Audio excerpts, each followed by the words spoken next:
De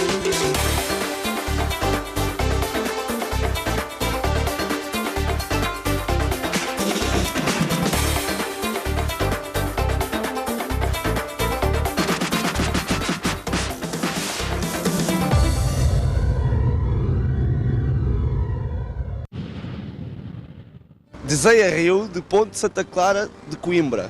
Bem-vindo à Universidade de Coimbra. Zero. 欢迎来到 Coimbra. Zaire, bem-vindos a Coimbra. Zero, bienvenue à Coimbra. Dario, hello in Coimbra. Zero Coimbra.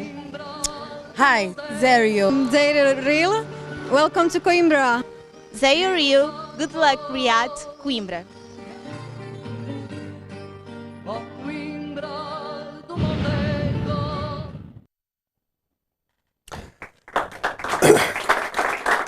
Madame, mademoiselle, monsieur, bonsoir. On ne va bientôt plus parler français. Bientôt, on va prendre l'accent lusophone et parler portugais. Cette semaine, une virée à Coimbra, la ville où évolue l'international Halish, qui est dans la liste des 30. C'est bientôt, bien sûr, le thème de cette émission ce soir, la liste des 30 choisie par Vaïd cette semaine. Coimbra, bien sûr, le club et également les ambitions de l'international qui a déjà joué un mondial en Afrique du Sud et qui espère rempiler. Je vous dis plus rien. Regardez le sommaire de l'émission et on revient tout de suite après. Coach Vaïd révèle la liste des 30 joueurs qui prépareront le mondial. Il devra en choisir 23. Rafiq Halish, défenseur de Coimbra, fait partie de cette liste des 30. Il espère jouer sa deuxième Coupe du Monde. Reportage à Coimbra pour Zé Rio. Riyad Mahrez, champion avec son club Leicester, seule nouveauté de cette liste des 30, rêve d'un mondial au Brésil. Rahim Lebourg l'a rencontré chez lui à Sarcelles avant le stage de Sidi Moussa. Une autre compétition se jouera lors de la phase finale de la Coupe du Monde en marge des 24 équipes qui s'affrontent. 3 équipementiers se livrent une guerre sans merci devant les écrans de télévision. L'invité de Zé Rio cette semaine est aussi à l'aise sur un banc de touche que sur un plateau de télévision. Coach Courbis était en première classe de Zé Rio cette semaine. Ne bougez pas, le décollage c'est tout de suite.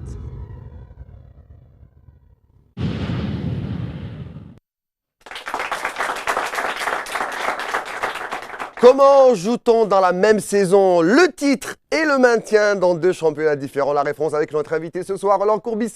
Merci d'être là à Zé Rio. Merci d'être là. Merci de m'avoir invité. Et bonsoir à tous et à toutes. Alors, on va parler bien sûr de Montpellier, de l'USMA d'Alger, de la Coupe du Monde, bien évidemment, avec la liste des 30 de Vaïd Halilovic. Juste à côté de vous, c'est un habitué, j'allais dire de la maison, mais du vol, Zé Rio. Mahdi Dahak est avec nous ce soir. Bonsoir Mahdi. Bonsoir Riyad. En face de vous, c'est également un spécialiste, un habitué également de l'émission, Faïdet Saada. Merci d'être avec nous ce soir pour ce, pas dernier, mais avant-dernier vol avant d'arriver à Rio, puisque l'émission va se déplacer dans quelques semaines au cœur de l'événement, au cœur de la Coupe du Monde, le Brésil. Alors on ne sait pas, Rio, Sao Paulo, on vous laisse la surprise. Faïd, merci d'être là. Merci, donc c'est l'avant-dernière escale. L'avant-dernière escale, voilà. Et c'est fatigant. Non, bien sûr, on refuel à chaque fois, il y a le catering, etc. Et puis celui qui a quelque chose à dire sur le catering, qui peut le faire sur le plateau. À côté de vous, Mohamed Benhamou, notre consultant également, est avec nous. Mohamed, bonsoir, merci d'être avec nous ce soir. Bonsoir Riyad et bonsoir à tous. Alors, avant de parler de cette conférence de Vaïd qu'il a fait lundi matin, hein, il y a 2 jours, où il a révélé presque sans surprise, la liste de 30 noms dans laquelle il va puiser 23, les 23 qu'il doit communiquer à la FIFA et avec qui il doit s'armer pour aller affronter donc ces 3 adversaires dans ce groupe H qui, je le rappelle, pour les Algériens qui sont allés au fin fond du Sud ou sur la planète Mars et qui ne savent pas qu'on joue la Belgique, la Corée et la Russie. C'est vous dire, même Roland Courbis le sait, lui. Par contre, vous me direz qui affrontera la France, parce que moi, quelquefois, j'ai des trous. Alors, avant ça, Roland, quelqu'un qui vous a souvent croisé dans les stades de Omar Hamadi, à Bollorine, et même dans d'autres stades où vous vous déplaciez avec l'USMA d'Alger, Amin Tirman a dressé le portrait du plus, comment dire, algérois des Marseillais. Possible, ou plus algérien des Marseillais. Ah, l'histoire d'un Marseillais à Soustara, signé Amin Thierman. J'embrasse tous les passionnés de football algériens. Et là, je vais être quand même devant ma télé pour Algérie, Burkina Faso. 1, 2, 3, vive l'Algérie. C'était les derniers mots de Roland Courbis à la tête de l'USMA d'Alger. Son interview d'adieu, il venait de quitter Alger et le navire USMIST pour traverser la Méditerranée pour un retour dans son pays natal, en France, à Montpellier. Roland Courbis est cet entraîneur marseillais qui a fait parler de lui pendant ses 12 mois de parcours en Algérie, ponctué par 2 titres avec l'USM Alger. Retour sur un parcours atypique d'une personnalité pas comme les autres. Depuis 4 ans, l'USMA a pris une nouvelle dimension, notamment avec l'arrivée de la famille Haddad. Le club est le mieux nanti du pays. Les responsables USMIST se devaient alors de donner une image prestigieuse à leur club, avec surtout un entraîneur de renom, comme ce fut le cas avec Renard. Mais depuis le départ de ce dernier, Haddad a tout misé sur Roland Courbis. Cependant, les négociations avec le Français avaient capoté à 2 reprises. Octobre 2012, cette fois-ci c'est la bonne. L'ancien coach de Zinedine Zidane à Bordeaux est bel et bien le nouveau métronome de l'USM Alger. Courbis débarque à Alger avec un capital d'expérience, mais surtout avec des bagages remplis d'idées, de stratégie et de caractère. À la mi-temps, remettre en route la mécanique. On est 3-0 à la mi-temps et faire le point, comme je vous l'ai dit l'autre fois, à la fin des matchs allés. Le staff et moi-même, on est motivés au porter ce petit plus dans cette mission. J'en serai le plus heureux. L'ancien coach marseillais entame son travail en novembre 2012. Il remplace l'Argentin Miguel Gamondi avec l'objectif de redorer le blason terni, car l'USMA avait mal débuté sa saison. Connu pour son sens de communication et son caractère fort, Courbis est vite adopté par les Algérois. Lui-même le répétait à maintes reprises. Ouais, mais bon, moi, il ne faut pas me considérer comme un étranger. Moi, je suis le plus algérien des Marseillais. Mais le plus algérien des Marseillais va quand même rencontrer quelques soucis, tout d'abord avec les journalistes, puis avec quelques supporters qui lui reprochaient ses allers-retours en France, puis avec les instances du football algérien qui le convoquent à 2 reprises pour avoir critiqué la gestion du championnat national. Ne me suspends pas, ce joueur-là, j'ai bien dit, ne me suspends pas, parce que je joue sans lui pendant 15 minutes, mais je joue le match d'après aussi sans lui. Et le match d'après, il paraît que c'est un match qui, dans les habitudes locales, est un peu important. Après quelques semaines à Alger, Courbis a du mal, mais il renoue avec les succès et arrive à remettre l'USMA au podium, ce qui lui permet d'apaiser la tension. Fort de son caractère, il tient rancune envers ceux qui l'ont insulté. Mais à l'approche de la fin de la saison, Roland Courbis arrive à faire l'unanimité, ou pas encore. Nous sommes à la veille de la finale de la Coupe d'Algérie. L'USMA dispute sa 5e finale contre le rival mouloudéen. Et seul le sacre peut donner raison au technicien français qui remporte finalement son premier titre de sa carrière dans un stade du 5 juillet archi-comble. Il célèbre la 8e coupe avec les supporters USMIST. C'est au moins une raison de ne pas regretter son aventure en Algérie. Mais ce n'est pas tout, l'USMA et Courbis ne s'arrêtent pas là. 15 jours après la fête de la Coupe d'Algérie, les Rouges et Noirs disputent une finale de la Coupe arabe. Un moment historique pour le club, pour Haddad et Roland Courbis. Dans une ambiance électrique, l'USMA bat Al Arabi du Koweït et remporte son premier titre international. Le doublé, c'est la délivrance. Roland Courbis est dès lors considéré comme l'entraîneur le plus controversé, mais aussi le plus performant du championnat. C'est la fin de la saison, les yeux sont braqués sur le technicien marseillais. Restera pas. Courbis décide finalement de poursuivre son aventure avec l'USMA. Mais avant même le début de la saison, il est de nouveau critiqué par la presse, qui lui reproche ses stratégies, le fait de ne pas programmer de stage à l'étranger, ni de matchs amicaux, ni de recruter. Il s'explique alors au micro de ZRTV. On s'appelle l'USMA. C'est pas qu'on a la grosse tête et qu'on est prétentieux. Vous voulez qu'on fasse des matchs amicaux? Pourquoi? Pour que les équipes en face fassent en préparation le match de leur vie pour nous battre en match amical et de voir en première page de buteur ou de compétition, ça va mal à l'USMA, ils ont perdu 3-1 contre telle ou telle équipe. Mais laissons-nous tranquilles, on joue entre nous les matchs amicaux. Les U21, c'est pas les U12 ou les U15. Quand on a 21 ans, on peut jouer en première division dans tous les pays. On ne va pas être jeune jusqu'à 29 ans quand même en Algérie. A-t-il raison dans ses choix? Telle est la question que le milieu footballistique algérien se posait, surtout après une entame de saison pour le moins difficile. Mais arrivent par la suite les bons résultats avec le même effectif de la saison d'avant, excepté de quelques jeunes promus. Courbis et Lusma répondent présents. Mais l'avenir du coach est dans le doute. L'entraîneur veut cette fois-ci partir. Il a des contacts à l'étranger, notamment en Ligue 1 française. L'heure est venue pour que Courbis quitte Lusma sur une bonne note, sur un doublé. Une première place en championnat à quelques encablures de la fin de la phase aller. Coach Courbis quitte le navire rouge et noir pour retrouver son pays et à Lusma, on s'est bien occupé du roi avant son départ. Disons que bon, je mène une carrière dans l'originalité, donc c'est vrai que c'est pas courant d'avoir une réception quand on part, mais à partir du moment où les choses se sont faites intelligemment, et après quand même 12 mois, ce qui est assez long, 12 mois avec les obligations de résultats, la pression, donc c'était pas évident. Donc je sais que Lusma a beaucoup de supporters, mais je me rajoute aux supporters, ça fait un supporter de plus pour Lusma depuis la France, et je suivrai avec beaucoup d'attention et beaucoup d'affection tout ce qui se passera ici dans les semaines à venir. Hubert Vellut a pris le relais. Il a continué sur la même lancée et les mêmes idées, ou presque, avec le même effectif. Lusma est aujourd'hui championne d'Algérie et avec des statistiques impressionnantes, sans stage, ni de matchs amicaux, ni recrutement. Les Rouges et Noirs sont bel et bien champions. Le métronome avait finalement raison. Aujourd'hui, les joueurs et la famille Usmis ne semblent pas oublier leur maître. لي ريزولطا تاع كوربيس هما يهضروا عليه لي تيتر اللي داهم العام اللي فات والليكيب ما في لا كونتينيتي العام اللي فات وين الكوتش جديد اللي جا صاب ليكيب وسير زاد خدم وزاد مشينا في هذيك السيره. لي ريزولطا هما اللي يهضروا عليه. لا والله فاش العفسه اللي حبيتها في المدرب هذا وقريب لي جوار يتفاهم معاهم بزاف وسمعت بلي كيما قلت لهم لصاحبك من قبل سمعت بلي قال لهم لا بريم ونستاهل لا بريم هذا العام انا راني بوري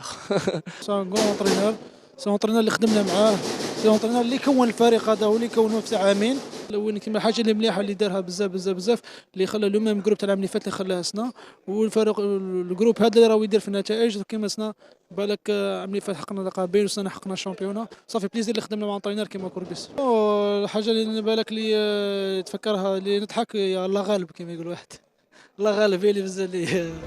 Coach Courbis ne connaît peut-être pas les mêmes succès en France, mais il est quand même sur une bonne route. Montpellier est presque sauvé de la relégation, alors qu'elle l'était en phase aller. Je trouve qu'il a redonné de l'âme à cette équipe de Montpellier. Il a repris l'équipe et disons qu'il n'a pas repris dans les meilleures conditions, mais il a réussi à maintenir cette équipe.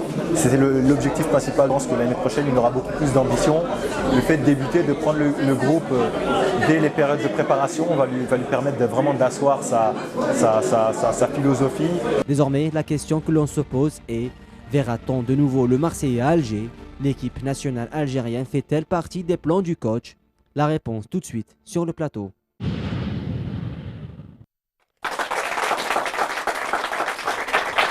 Merci. Non, j'y crois pas. C'est pas des larmes que vous avez dans les yeux. Non, j'ai un moustique qui est arrivé. Est-ce qu'il est dans le juste, Thierman, dans ce reportage un peu? Bon, disons que je pense que moi je suis peut-être algérien, mais là il est marseillais, dans le sens d'exagérer les choses. Alors c'est vrai que c'est sympa d'entendre tout ça. C'est vrai qu'on a mis en place un groupe avec Ali et Rebois, qui me paraissait être un groupe cohérent, mais surtout bien équilibré, ce qui n'était peut-être pas le cas lors de mon arrivée, où il y avait beaucoup trop de joueurs à certains postes. Et le fait aussi d'avoir fait monter ces jeunes, c'est pas pour faire uniquement des économies dans les salaires. Mais 5 jeunes qui remplacent 5 gros salaires, tant mieux, il n'y a pas de petites économies. C'est déjà bien pour les frères Haddad, pour Ali et pour Rebois. Mais aussi, ces 5 joueurs jeunes piquent un petit peu les fesses des anciens qui pourraient s'endormir. Et donc, il ne s'endorme pas, ce qui fait que ça déclenche un mécanisme qui a été un mécanisme très intéressant pour le staff et pour Hubert, qui a pris la suite intelligemment et qui n'a pas fait comme souvent font des entraîneurs quand ils arrivent, c'est mettre de côté tout ce qui se passait avant. Là, au contraire, il y a eu une continuité qui a été très intelligente et un groupe avec un mécanisme dans le contexte psychologique du vestiaire qui a été très intéressant pour l'USMA. Mais je ne veux pas être négatif ni pessimiste, je ne l'ai jamais été. Je crois qu'il y a suffisamment de gens intelligents, avec déjà Ali en premier et Rébois, pour savoir que le plus dur commence. Même si ce n'était pas évident de gagner les 2 coupes, même si après ces 2 coupes, ce n'était pas évident d'être champion, maintenant, ça va être très très... C'est maintenant que ça commence. Pour moi, oui. C'était un coup de maître, là, le fait de ne pas avoir fait de stage. C'était au mois de Ramadan. Vous vous êtes contenté de petits entraînements en soirée, de matchs entre vous, alors que d'autres équipes se déplaçaient, qui en Tunisie, qui au Maroc, qui en Europe, en Espagne. Non, mais alors là, vous me donnez des idées, parce que c'est vrai que je vais d'ailleurs voir Ali et Rébois pour leur demander quand même au moins un tiers de la prime, puisque j'ai construit le groupe à l'intersaison et j'ai fait une dizaine de matchs. C'est un problème arithmétique, mais plaisanterie mise à part. Par contre, je vais quand même suivre avec beaucoup d'attention, puisque le Ramadan, la saison prochaine, ne sera décalé, comme tous les ans, que d'1 semaine. Oui. Donc ça sera les mêmes problèmes pour tous les entraîneurs. Et là aussi, j'ai rien contre la Tunisie ou contre le Maroc, mais à partir du moment où nous avons de bonnes installations chez nous, je dis bien chez nous, en Algérie, et c'est pourquoi l'invention de partir. C'est uniquement parce qu'on pense qu'ailleurs c'est beaucoup plus... Pas du tout. C'est vous-même qui m'avez expliqué que le Ramadan avait été fait par ceux qui ont inventé cette religion. Ils sont là-haut, ils nous regardent, pour justement qu'il y ait un souci, un soutien familial. Donc à partir du moment où j'ai appris ça, je ne pense pas avoir fait un exploit de se dire, tiens, puisqu'il y a un Ramadan, puisqu'on ne peut pas faire ci, on ne peut pas faire ça, eh bien on va s'adapter. Les joueurs sont en famille et on va décaler les heures d'entraînement pour ne pas donner à un athlète, quelle que soit sa religion, des obligations dangereuses de s'entraîner en plein soleil avec une éventuelle déshydratation. Donc c'est les personnes beaucoup plus intelligentes que moi et beaucoup plus compétentes que moi qui ont fait des études que malheureusement je n'ai pas faites. Mais c'est pas parce que je ne les ai pas faites que je me suis pas mis au courant de ce qu'il ne fallait pas faire à l'organisme d'un athlète de haut niveau, c'est tout. Et là, par contre, je vais vérifier, vous me donnerez un petit peu la... Si des fois, il y a des clubs qui nous copient, j'ai dit, nous, l'USMA, il va falloir qu'ils nous versent quand même un petit quelque chose, parce qu'on a suffisamment été je suppose critiqués. Que vous prendrez un pourcentage sur ces droits. Ben, il manquerait plus que ça. C'est un problème logique et arithmétique. Pour terminer, Roland, avec justement ce petit reportage d'Amin Thierman, il y a eu les 12 travaux d'Hercule, maintenant il y a les 12 mois de Courbis. Si vous deviez résumer ces 12 mois, qu'est-ce que vous y retiendrez? De bon ou de moins bon? Oh non, j'ai pour habitude de retenir le bon et de noter que même si on me l'avait dit avant d'y aller, tous mes amis algériens de Marseille, alors l'Algérie... Vous avez dit que vous ne tiendrez pas 2 mois. Ça, et il me dit, tu ne vas pas rencontrer des passionnés, ça va être pire que Marseille. Ouais, pire que Marseille, c'est impossible. Ça n'existe pas. Eh bien, ça existe. Donc, pour moi, là, on est à la veille d'une Coupe du Monde. Mais avant de jouer la Coupe du Monde, je décerne personnellement, avec beaucoup de sympathie, la Coupe du Monde des passionnés aux Algériens. Là, sincèrement, je pense pas, on peut me dire, non, il paraît-il, ils ne sont pas premiers, ils sont deuxième, troisième. Non, pour moi, premier, mais largement au-dessus de tout le monde au niveau de la passion pour le football. C'est pour moi du jamais vu. Alors, c'est sympa d'un côté, mais c'est un peu fatigant aussi de l'autre. Pour un entraîneur. Pour vous rassurer... Autant pour un entraîneur, pour un joueur, pour un président, pour, disons, celui qui a des responsabilités. En tout cas, pour nous, il ne suffit pas d'une sardine pour boucher le port d'Alger, ça je vous l'assure. Vous parliez de Coupe du Monde, on va y passer justement sans transition avec cette conférence de presse tant attendue. Vous y étiez, messieurs de Vahid Halilovic, ce lundi où il a révélé, et c'était une date butoir, c'est obligatoire, c'est des règles FIFA, les 30 joueurs qui, on va les voir, hein, Madi Haddad va nous montrer justement le tableau de ces 30 joueurs choisis par Vahid Halilovic sont de grosses surprises. Voilà les gardiens. Roland, c'est vraiment les 4 hein, qui étaient dans le top. Douha de Harash, Mboli de CSKA Sofia. Vous savez, c'est une question de goût, voilà, parce que Cédric. je pense... Maintenant, dans cette liste, messieurs, et puis Algérie. Zema, bien sûr, votre gardien, qui pour vous, en tout cas, était peut-être le premier atout de votre club quand vous l'avez pris au départ. La question, c'est qui sera numéro 1 en Coupe du Monde? Vous me posez la question? Je la pose à tout le monde. Chacun peut se mouiller. Non, Hein. moi, je l'ai déjà dit et je le répète, c'est Mboli qui sera le numéro 1. C'est pas ce qui se dit hein, dans les coulisses et dans moi, je dis, maintenant qu'on a appris à connaître le fonctionnement de Vahid Halilovic, il ne va pas prendre de risque de changer une défense, surtout le nœud gordien d'une défense, c'est le gardien de but. Mais je ne comprends pas pourquoi tu dis qu'il ne va pas prendre le risque de changer les 2 derniers matchs, qui c'est qui les a fait? Oui, mais justement, il a dû attendre que Mboli encaisse 3 buts pour l'enlever et mettre Zemamouche. Et bien pourquoi il le remettrait? Parce qu'il n'avait pas joué pendant 6 mois. Mboli joue maintenant. Parce qu'il ne jouait pas à l'époque. Et maintenant, il joue. Il enchaîne les matchs avec CSKA Moscou. Moi, comme je connais... J'arrive pas à suivre. Mboli a été titulaire de l'équipe nationale d'Algérie sans avoir de club et sans jouer. Oui. Donc, on s'est aperçu quand même que ça, c'est une logique. Vahid ne s'est pas expliqué sur cette logique. Non, c'est pas seulement que c'est une logique. Ce que fait Vahid, chacun ses goûts, on donne notre avis, mais malheureusement, le sélectionneur, le sélectionneur, c'est lui et c'est lui qui décide. Maintenant, on peut commenter pour essayer de comprendre. Il y a des choses, moi, j'arrive à comprendre, d'autres, je n'arrive pas à comprendre. Et quand je n'arrive pas à comprendre, ben, je vous pose des questions. Donc, si j'ai bien suivi, Mboli jouait titulaire de l'équipe nationale sans avoir de club. Oui. C'est-à-dire que le message qui était donné, sans qu'on s'en rende compte, à tous les autres gardiens de but algériens, c'est que celui qui n'a pas de club, ou alors tous les clubs, ils sont fous, celui qui n'a pas de club, ben, il est meilleur que vous qui avez un club.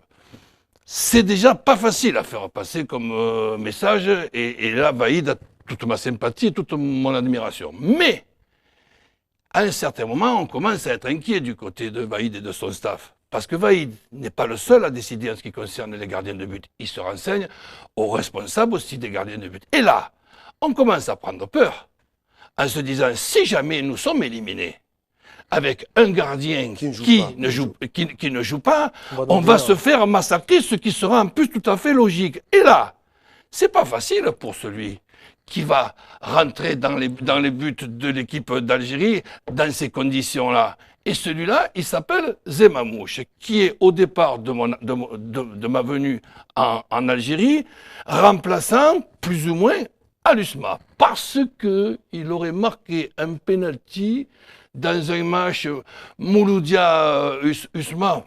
Mais on s'en fout qu'il marque un penalty. Donc, il est devenu titulaire, et toutes les images que l'on a vues, c'est un sport collectif, mais l'artisan numéro 1 de toutes nos victoires, notamment en coupe, elle s'appelle Zemamouche. Donc, Zemamouche est devenu pour moi le gardien très important de l'Algérie. Et maintenant qu'il a joué 2 matchs, dont un match où je n'ai même pas reconnu un seul joueur de l'équipe d'Algérie, c'était contre le Burkina. Tout le monde tremblait, et tout le monde jouait. On a ce tacle que je me suis mis sous le canapé devant ma télé en disant là il va être suspendu au moins 3 ans. Vous avez sorti le carton, vous. Il n'a même pas été expulsé. J'ai dit ouf. Donc là, ce match-là étant passé, tout le monde a été soulagé. C'était même pas une joie, c'était un soulagement. Et maintenant, on est en train de m'expliquer que ce gardien-là ne sera pas titulaire. Mais pas de problème, je m'adapte, je vous écoute et je vais voir avec mes yeux ce qui va se passer. Mboli, au départ, c'était le titulaire. C'est le gardien de l'émission qui va parler. C'était le titulaire indiscutable. Et tu sais pertinemment qu'un gardien de but, c'est pas comme un joueur. Mboli était titulaire, il a fait des matchs à un moment donné, ou pendant après 2-3 ans de sélection, où ça devient un cadre et ça devient quelqu'un d'important dans le groupe. Il fait la Coupe du Monde. Après, à un moment donné, il fait ses matchs en sélection, il continue à jouer, il fait des bons matchs, mais il est sans club pendant à peu près 6 mois, je crois. Là, il y a une pression derrière Mboli et derrière Vahid qui dit que ton gardien joue pas, en même temps, il fait ses matchs en sélection. Et il se retrouve à jouer au Burkina, je crois, c'est le dernier match au Burkina, où là, il s'en prend 3. On passe maintenant, messieurs, à la défense. C'est peut-être un des compartiments les plus importants de Vaïd, notamment pour certaines indiscrétions qui disent qu'il va jouer le premier match face à la Belgique avec une grande prudence. Donc, il a besoin d'une défense rassurante.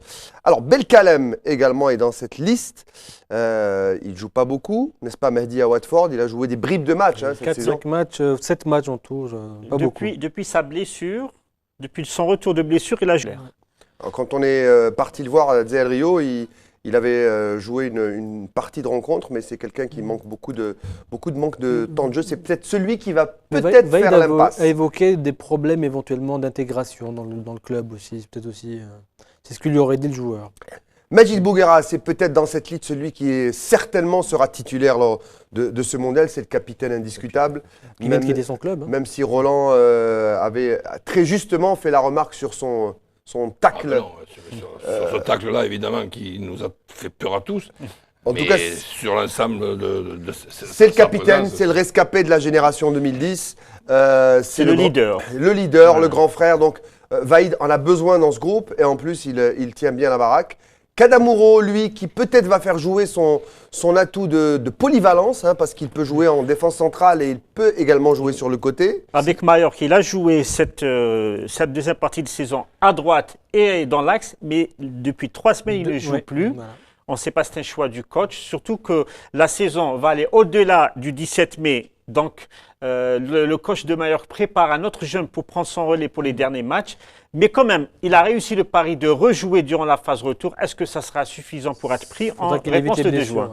Alors, on va passer à Fawzi Roulem, lui qui a fait rugir le chaudron quand il a quitté les Stéphanois pour Naples pour cette deuxième partie de saison. Et lui, il a vraiment réussi son choix parce que c'était un pari difficile. Et il a fini avec une Coupe d'Italie et également je crois qu'il a été pratiquement titulaire sur presque toute la phase retour. En progrès aussi. Voilà une marge de progression. C'est vite adapté. Décisif. Donc lui, son poste, il est bien vissé dedans. C'est certainement celui. Ça sera difficile de le déloger. Ouais. Alors on parlait de Halish à qui on a rendu visite et on va le voir. Dans cette émission, l'affaire Halish, lui qui joue à Coimbra, l'Académica. Après un début de saison difficile, il a fini quand même par être l'un des joueurs qui a le plus joué avec 20 matchs comme titulaire. Donc c'est plutôt une bonne surprise cette saison. Alors qui vous voyez sauter dans cette liste, celui qui a le moins de chances d'y aller? Entre Belkalem par exemple et Halish, et Mehdi Haddad va nous faire poursuivre cette liste. Alors, Nasreddin Khwaled, que vous connaissez bien, de l'USMA d'Alger, Mandi du Stade de Reims, lui aussi qui peut être le défenseur de la sélection qui a le plus de temps de jeu cette saison. Il a pratiquement joué tous les matchs de Reims, n'est-ce pas Mehdi? Exactement, cette année. Si on doit juger quelqu'un sur le temps de jeu, bien évidemment. Et en plus, lui, parfois, il joue à gauche, à Reims. Il joue souvent à droite, mais quelquefois, il a joué à gauche. Mais lui, c'est la solution à droite. Parce que depuis quand maintenant? Depuis 2008, depuis 2009, depuis la retraite de Slimane Raho, on cherchait un arrière-droit de métier et là, c'est l'arrière-droit de métier. Mais on notera quand même qu'il a mis Mostefa dans la liste des défenseurs, donc il compte plutôt sur lui comme défenseur et pas milieu de terrain. On continue. Karl Medjani qui quitte la Grèce en milieu de saison pour revenir à Valenciennes, avec des petits conseils également de Nordin Korishi, qui est pas ch'ti, mais qui est plutôt du Nord également, qui a joué à Valenciennes. Et ça n'a pas porté beaucoup bonheur au club, puisque, Roland, vous le savez, une des places que vous évitiez, c'est Valenciennes qui l'a prise, celle de la Ligue 2. Et donc, Medjani lui aussi, qui a beaucoup joué en deuxième partie de saison. Il a du temps de jeu, mais il a eu une fin de saison un petit peu triste.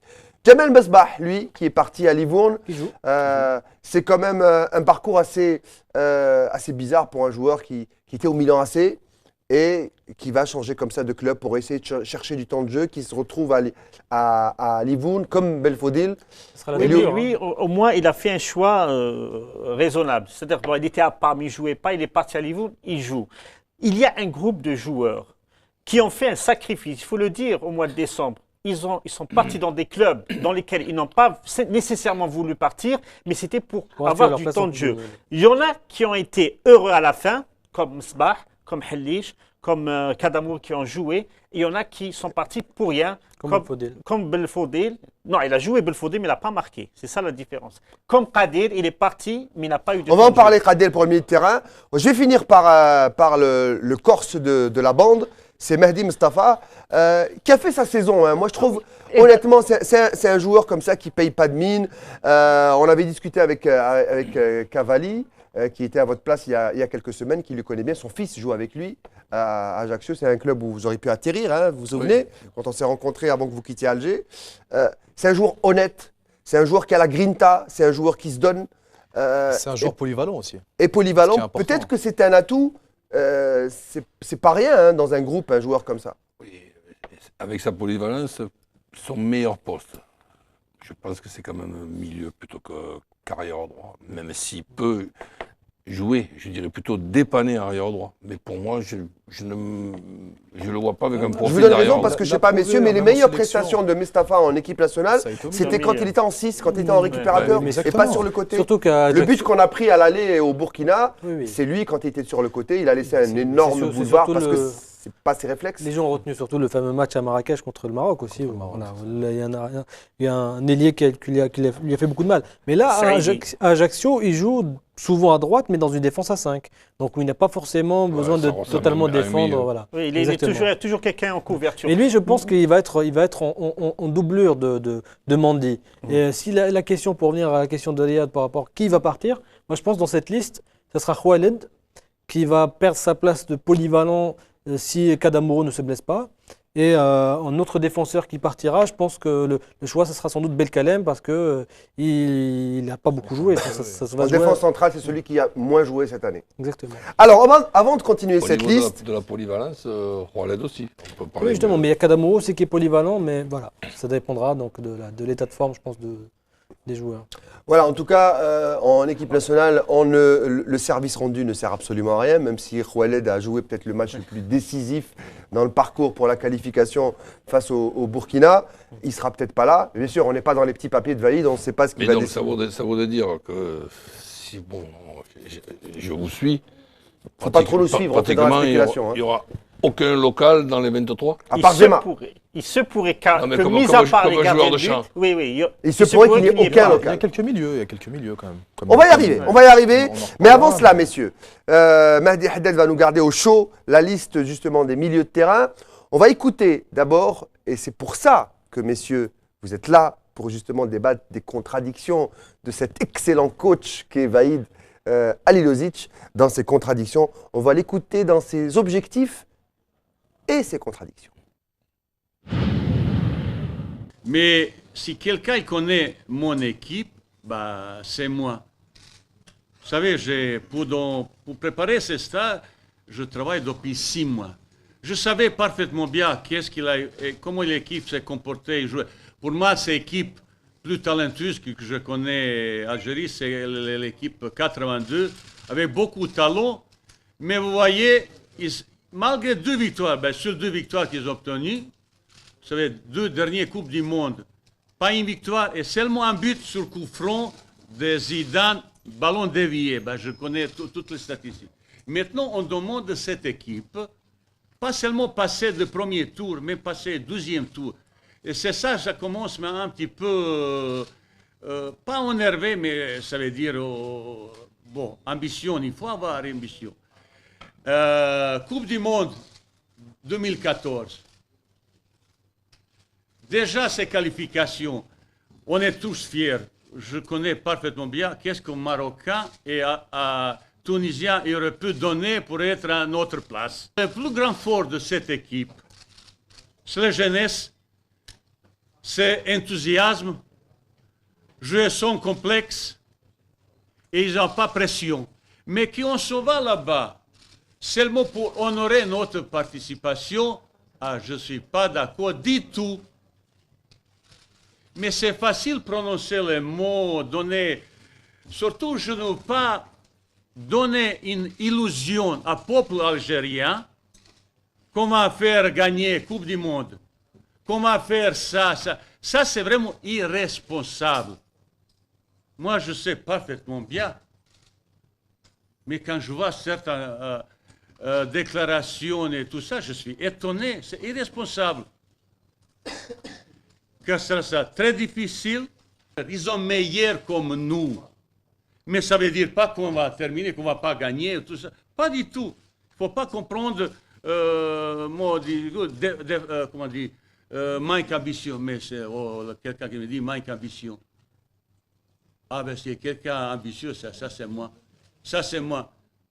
Ça c'est moi.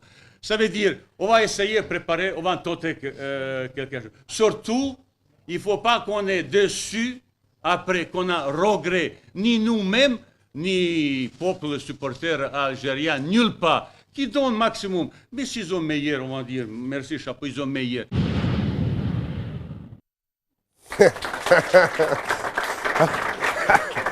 Alors, Monsieur le Président Larlawan, sur ce plateau, il y a quelques mois, avait dit il faut excuser Vaïd parce qu'il ne parle pas très bien français. Moi, messieurs, maintenant, vous m'expliquer un petit peu ce qu'il veut dire. Alors, il ne faut pas rêver, il ne faut quand même pas demander la lune et passer au deuxième tour.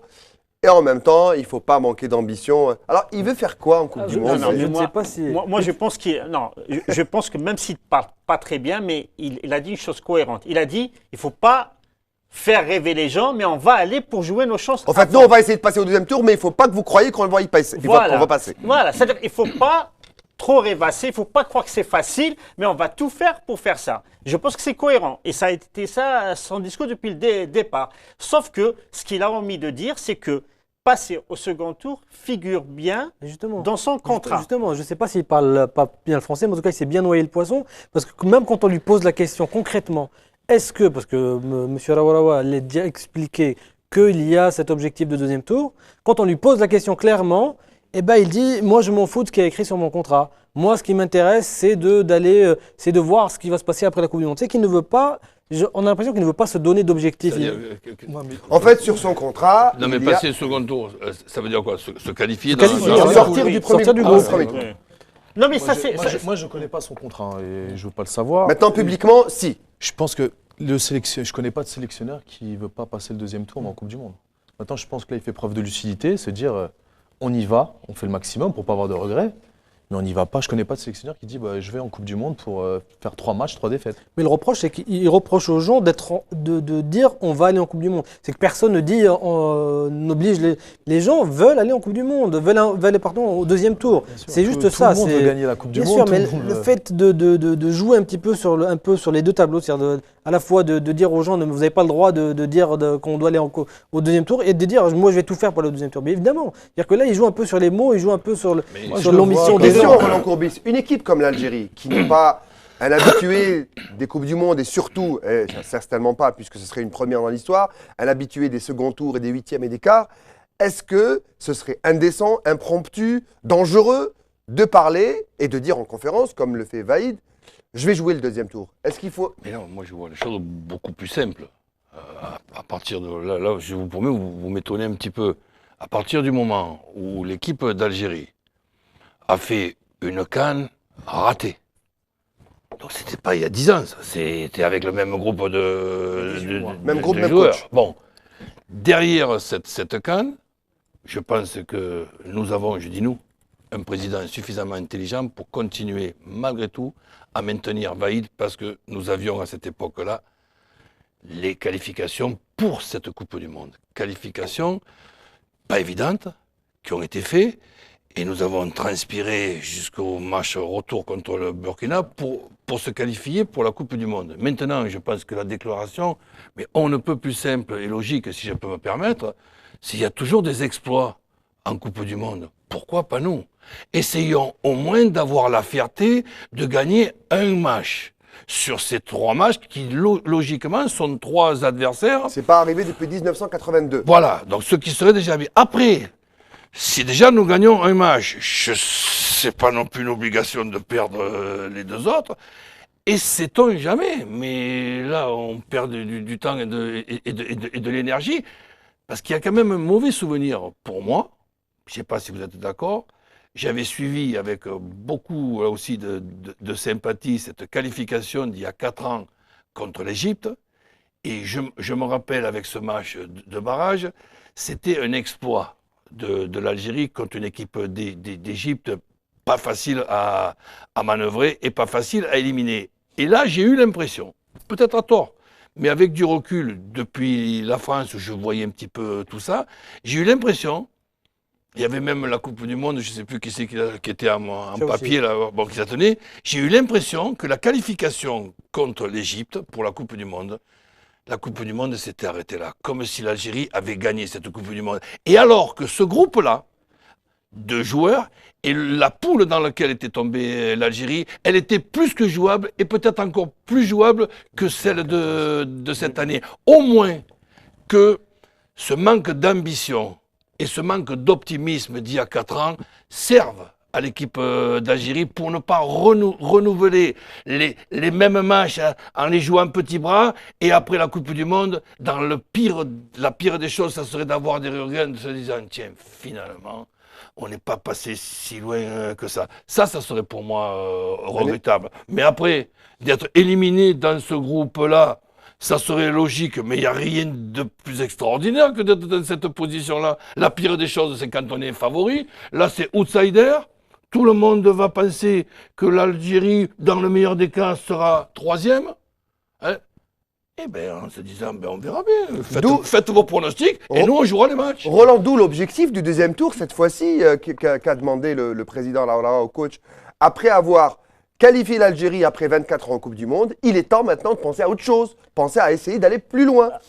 On va évoquer, pardon Khalid, justement, les rapports qui étaient un petit peu orageux en début d'année entre le président de la fédération et le coach. L'un disait, il y a le deuxième tour dans le contrat, et l'autre, il dit, moi, le deuxième tour, c'est pas dans mes objectifs, ni dans mes calculs. Eh bien, Vahid, lui, parle justement de ses relations avec son employeur, c'est-à-dire le président de la fédération.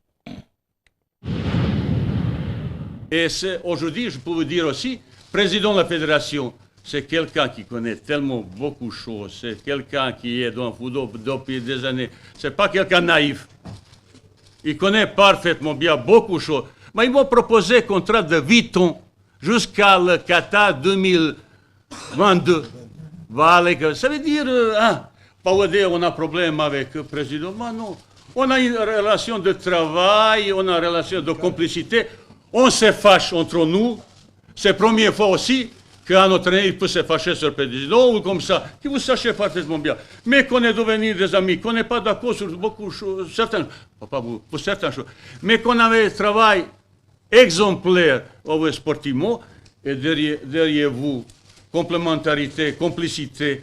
Mais c'est moi que je suis arrivé le premier jour, j'ai dit, président, il faut là, terrain là, gazonné, il faut là. Il faut le salle comme ça. Il faut une, comment ça s'appelle, salle de massage. Il faut une espace de récupération. Il faut salle de musculation exceptionnelle. C'est moi qui l'a poussé, président. Il m'a coûté comme ça. Et cette complicité, si je fais comme mouton noir, toujours oui, quand j'ai habitué avec le président, mais non, ça ne marche pas. Il savait le premier jour.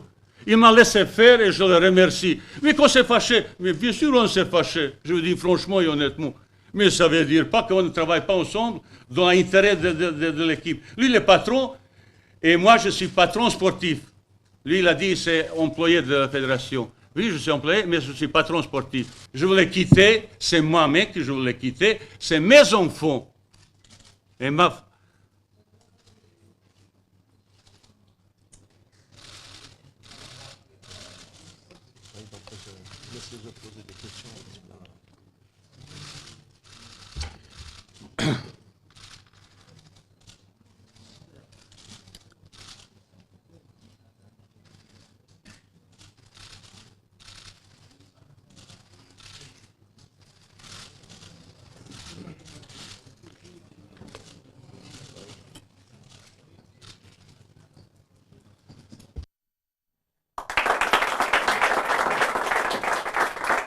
Jamais vu comme ça, beaucoup d'émotions. Il a dû penser à son frère qu'il a perdu pendant son travail. Mais surtout, on a du mal à enchaîner. Hein. Après, j'ai vu Vahid souvent en conférence, mais c'est la première fois qu'il n'arrive pas à poursuivre, justement.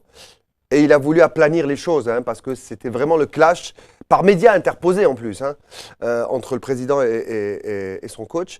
Mais là, j'ai l'impression que c'est peut-être ça sent un Vaïd qui rempile après la Coupe du Monde. Qu'est-ce que vous en pensez? Apparemment, oui. C'est en tout cas ce qu'a déclaré le chargé de communication de la fédération juste avant la conférence de presse pour essayer d'éluder un peu la question en disant que le coach et le président de la fédération ont décidé d'un commun accord de voir après la Coupe du Monde s'ils peuvent poursuivre. Et là, le discours qu'il tient, c'est vrai qu'il laisse croire qu'ils sont en train de réfléchir de façon intelligente, d'autant plus que la CAN va arriver tout de suite. Le premier match de qualification, c'est à Addis Abeba, c'est le 6 septembre. Exactement, hein, exactement. Et je pense que si la Coupe du Monde se passe bien, même s'il n'y a pas de qualification, si elle se passe bien, il y a peut-être des chances qu'il poursuive.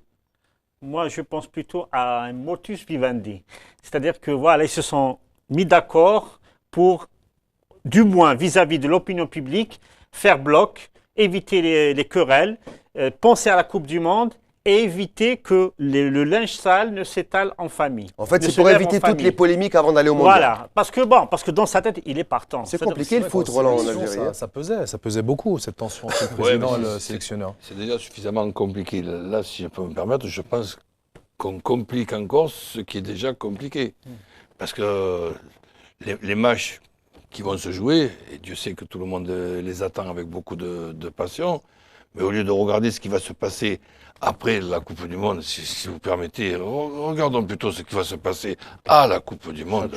Et après ce qui se passera après la Coupe du Monde, en fonction déjà des prestations de l'équipe d'Algérie, en fonction des progrès ou pas de l'équipe d'Algérie, on verra du côté de l'Algérie ce qui est le plus intéressant dans l'intérêt justement de l'équipe d'Algérie de poursuivre ou pas. Si on a un Vaïd qui fait en tant qu'obligation de résultat les mêmes résultats qu'à la CAN, mais c'est de lui-même qui dira j'ai fait le maximum, je vous quitte et merci de m'avoir accueilli. Si on a un Vaïd qui gagne un match sur 3, allez, un match nul et une défaite, c'est pas impossible du tout de faire. Mais c'est un super mondial même. Et bien à ce moment-là, ça sera très bien et pour Vaïd et pour tout le monde qu'on poursuive l'aventure. Donc laissons faire ça. Bientôt, on voudrait voir ce qui va se passer au mois de septembre. On n'a pas encore fini le mois de mai. Il y a un problème de calendrier vous êtes terrible quand même. Il y a un problème de calendrier aussi. Il faut noter que là, la CAN arrive en 2015 et qu'un coach qui arrive, un nouveau coach qui arrive, il faudra vraiment qu'il connaisse l'équipe tout de suite parce que les qualifications vont s'enchaîner à une vitesse incroyable. En 6 mois, il va falloir se qualifier à la CAN. Et l'Algérie tient à participer à la CAN 2015 au Maroc. C'est tout à fait normal. Ouais. Alors on va enchaîner, messieurs, puisque tu parles d'enchaînement, Mehdi, avec ses choix, les choix de Vaïd, et notamment les choix en attaque. Il parle justement de son choix de Djebbour dans cette liste des 30. Et puis sans surprise, bien évidemment, Ben Fodil, lui, qui n'y est pas.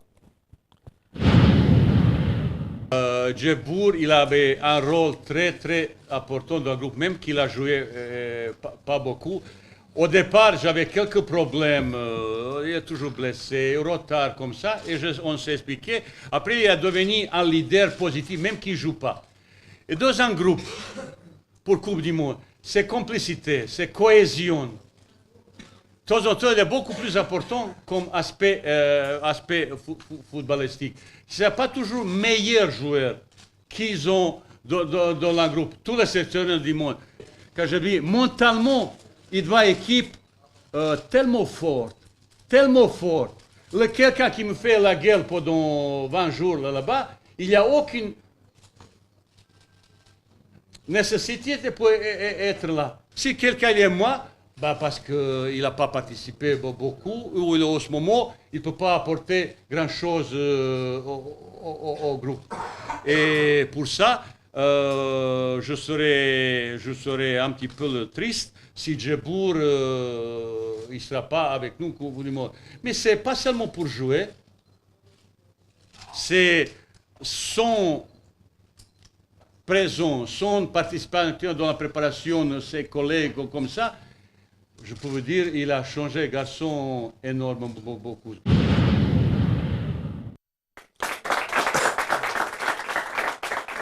Moi, j'appelle ça, messieurs, une révélation. C'est la première fois, finalement, que sa philosophie de sélection, il la dévoile comme ça en conférence. Il ne choisit pas forcément des joueurs qui jouent ou des joueurs qui marquent, mais des joueurs qui se fondent dans le groupe, qui sont positifs.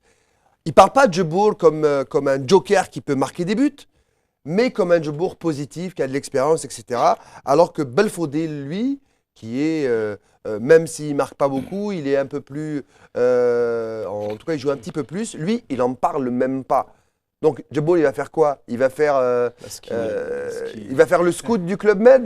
C'est un peu le Zawi de cette génération. Parce que Mohamed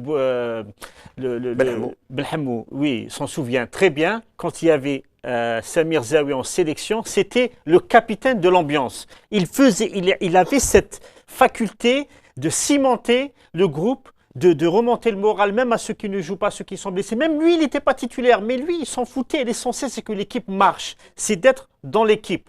Peut-être que c'est ce rôle que veut faire jouer Vahid Halilovic à Rafik Djebour. Mais il faut le dire, hein, ce n'est pas la première fois qu'il tient ce discours. Il avait dit déjà dans une conférence de presse, moi, je ne prends pas forcément les meilleurs joueurs.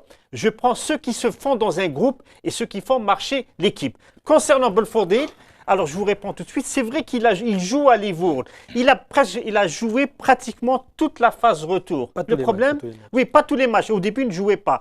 Mais le problème, il n'a marqué aucun but. Jamal Msbah, qui est défenseur, a marqué un but cette semaine, mais pas Belfodil. Et ça a joué contre lui, en plus du fait qu'il a eu des problèmes lors du dernier match qu'il a joué contre le Mali, avec le sélectionneur. Là, sur Djebour, il fait bien comprendre qu'il compte sur lui et que c'est quelqu'un qui va être Pour sélectionné. moi, il sera dans les 23. Et qui ne sera pas titulaire. Maintenant, c'est vrai qu'on parlait de Samir Zawi, tu n'as pas besoin forcément de clown dans l'équipe. Hein. Au départ, tu as besoin de joueurs de qualité qui sont là en cas de blessure. Où il fait comprendre que Djebour, il a besoin de lui dans le groupe, parce que faire 20 jours, 25 jours dans un effectif et quand tu es coach, je pense que la vie de groupe, elle est hyper importante avant des 1h30 de match.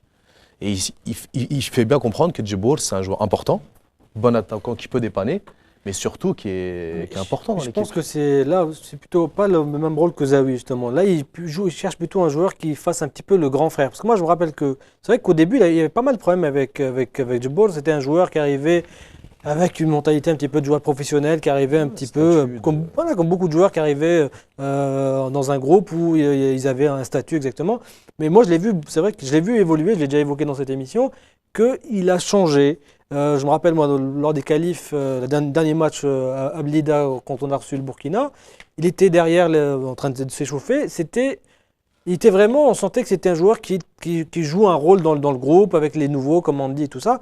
Mais est-ce qu'on peut se permettre de prendre un joueur, surtout un attaquant? Là, Zawi, c'est un défenseur, donc on peut avoir 2-3 défenseurs en plus, mais quand on joue avec une seule pointe, est-ce qu'on peut se permettre de prendre un attaquant qui ne sera pas forcément le plus en forme? On arrive bientôt à la moitié de cette émission. Est-ce que vous comprenez ce genre de discours? Est-ce que c'est une logique pour vous, pour un sélectionneur, de déclarer qu'il y a des joueurs qui sont importants dans le groupe, mais qui ne joueront pas forcément? Ben oui, je pense que c'est même indispensable et je pense aussi que c'est évident. Donc, Vahid est en train de nous expliquer ce que, bon, évidemment, je connais parce que c'est mon métier et que peut-être, je dis bien peut-être, ça a pu vous échapper.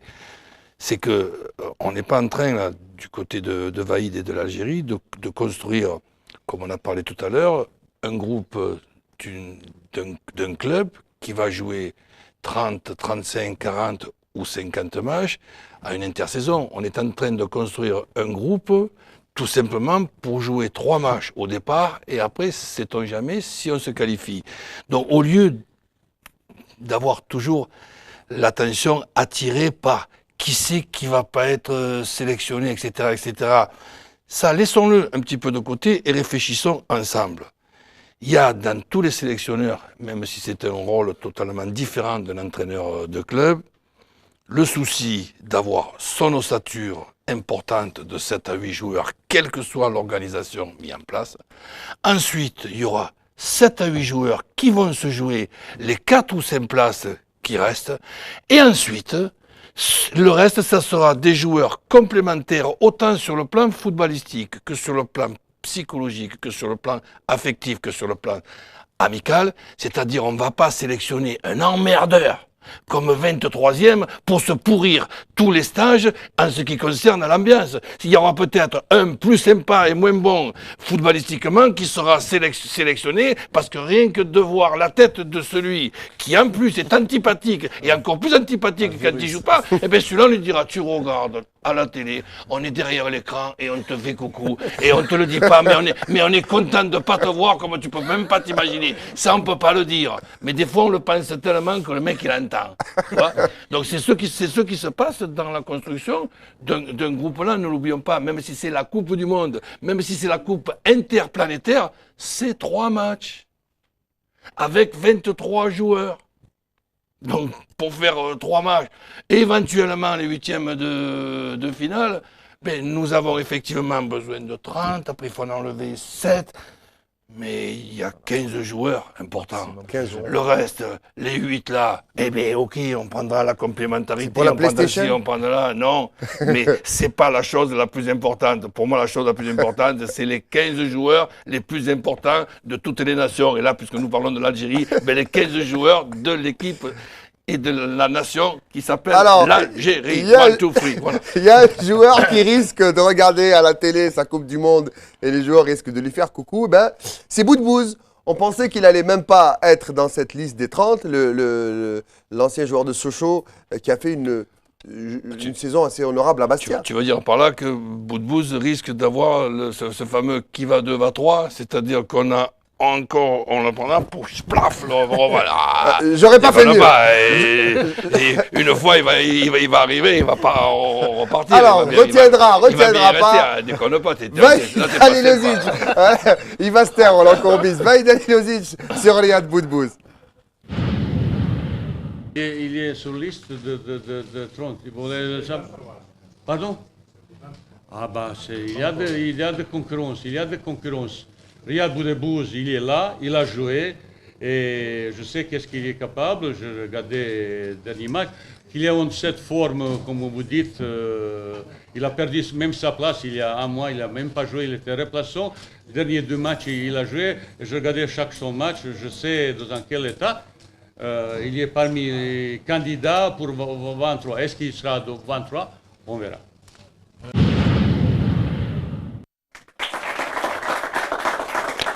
Il lui a déjà fait le coup face à la Slovénie. Il était dans une pré-sélection et puis bon, il l'a pas pris. C'est pas de l'amour. Hein. C'est pas de l'amour. C'est vraiment pas de l'amour qu'il y a entre les deux hommes. Oui, hein. non, mais je ne pense pas que c'est de la rancune. Non, je ne pense pas. Halilovic, je pense que, comme l'a dit Roland Courbis, il a dépassé ce stade. Il prépare une équipe pour la Coupe du Monde. S'il l'a mis dans la liste des 30, c'est qu'il pense qu'il est bien dans sa place dans la liste des 30. Maintenant, à le prendre dans la liste des 23, là, ça c'est autre chose. Déjà, il a laissé entrevoir son choix en disant qu'il a vu dans les 2 derniers matchs, il n'a pas tellement plu à Halilovic. Il a rappelé qu'il y a un mois, il était remplaçant. Donc c'est une manière de dire que ce n'est pas le meilleur des options que j'ai à ce poste. Donc il laisse entendre que c'est juste... Quand je vois les 2 reportages entre Djebour et Boudbouz, exactement. Tu sens que Boudbouz n'est pas trop. Mehdi Haddad, entre-temps, il va nous montrer le tableau et la liste des milieux de terrain. On va voir les choix de Vaïd. Parce que le milieu de terrain, justement, c'est le vrai casse-tête de Vaïd. Parce que beaucoup de joueurs manquent de jeu. Mehdi Hassan, qui a bien fini la saison à Getafe, notamment le dernier match face au Barça, alors qu'il n'a pas joué pratiquement toute la saison. Et ce week-end, il a été passeur décisif pour une victoire très importante de Getafe face à Séville, 1-0. Donc il marque bien des points.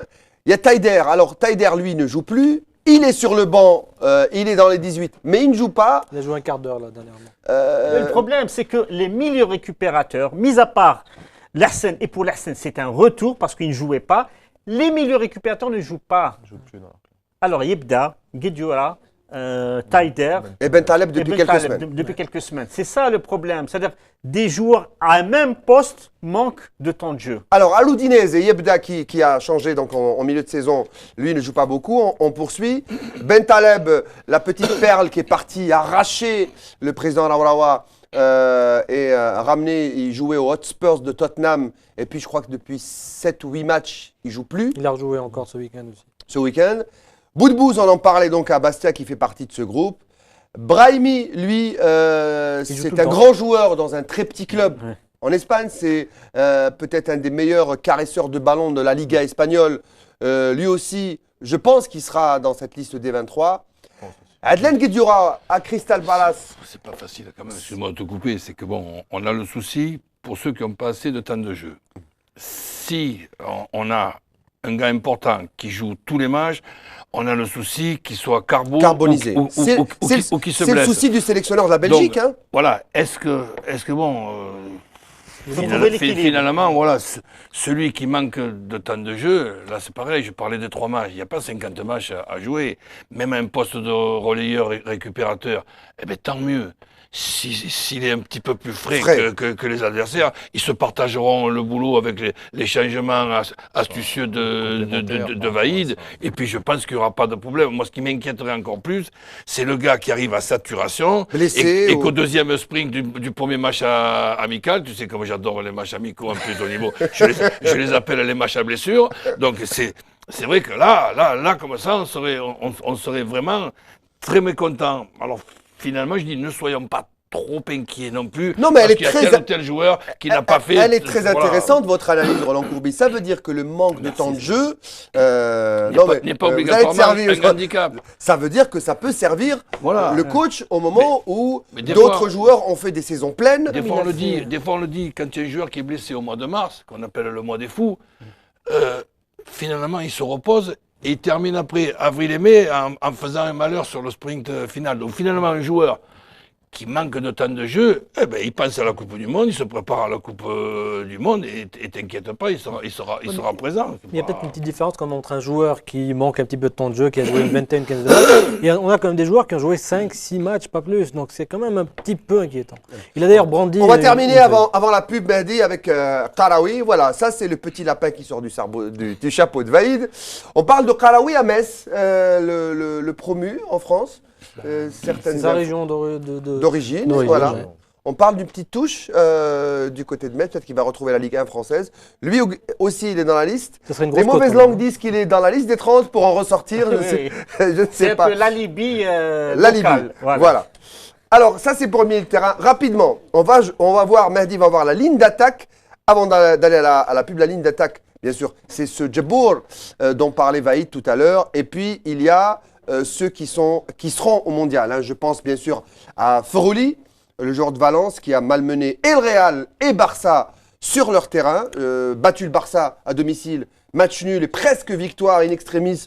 Roland, vous en souvenez, il y a quelques semaines à Bernabéu. Djabour, il sera là. Riles, blessé ou pas, on verra son état de forme. Djabou, moi je mettrais une grosse pièce sur lui au mondial. Je pense que ce virtuose du ballon sera au mondial. Même 23e, je pense aussi qu'il sera. Kadir, par contre, moi j'ai des doutes. Il n'a pas joué la finale de la Coupe de France, il a été hué, il a manqué de jeu, il a raté peut-être son choix de deuxième partie de saison. Même ses prestations en équipe nationale ces derniers temps n'étaient pas forcément très étincelantes. Et voilà, on parle de Mahrez, dont on verra des images en deuxième partie d'émission, le champion de la deuxième division anglaise avec Leicester. Slimani et Soudani, ce sont les meilleurs buteurs de la sélection. Eux seront certainement au Portugal. Ne dites plus rien, messieurs, on se retrouve après la pub.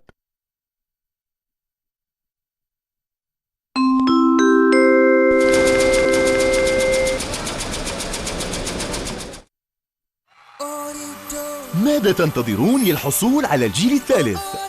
استفيدوا الآن من العرض الخاص أوريدو باك 3G بدون التزام. ب 5990 دينار تحصلوا على هاتف ذكي 3G مهدى زائد 5990 دينار رصيد. عرض خاص صالح إلى غاية 20 ماي في شبكة بيع أوريدو. أوريدو أحسن شبكة 3G++ في الجزائر. أوريدو ديما معكم.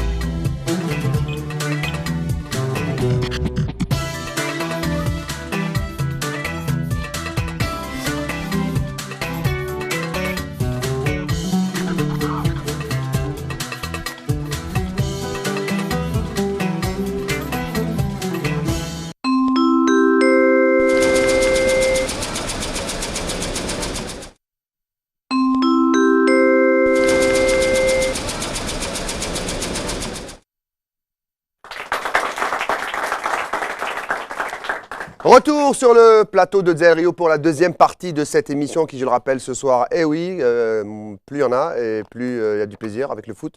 2 heures de Dzael Rio ce soir. On va passer donc, après cette conférence de presse, à ce nouveau venu. Messieurs, on va en parler dans quelques instants. C'est un autre Riyad.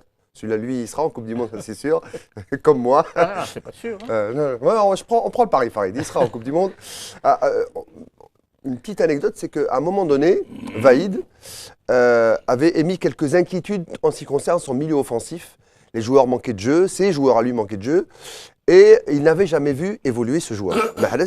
Certains émissaires de la fédération sont partis voir ce joueur, ils lui ont ramené des vidéos, et il était estomaqué quand il a vu justement ce joueur évoluer. Bon manieur de ballon. Il s'était pas trompé de joueur.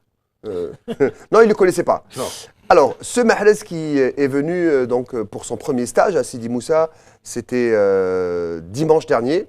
Et sa matinée de dimanche, avant de quitter Paris pour arriver à Alger puis Sidi Moussa, Rahim Lebour l'a suivi dans ce petit sujet.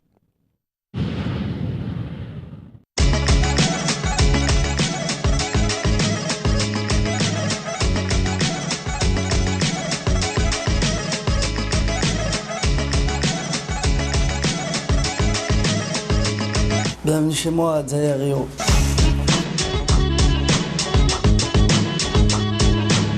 On va aller au coiffeur un peu là, faut que je fasse une petite coupe parce que je vais rester un bon bout de temps là-bas et on sait jamais s'il n'y a pas de coiffeur ou tu vois, histoire d'être bien. J'y vais souvent en Algérie, je suis allé l'année dernière, je suis allé quand j'étais jeune aussi. Non, je suis beaucoup allé. Bon allez, c'est parti, on y va. En même temps, tu vas te couper les cheveux toi aussi, non?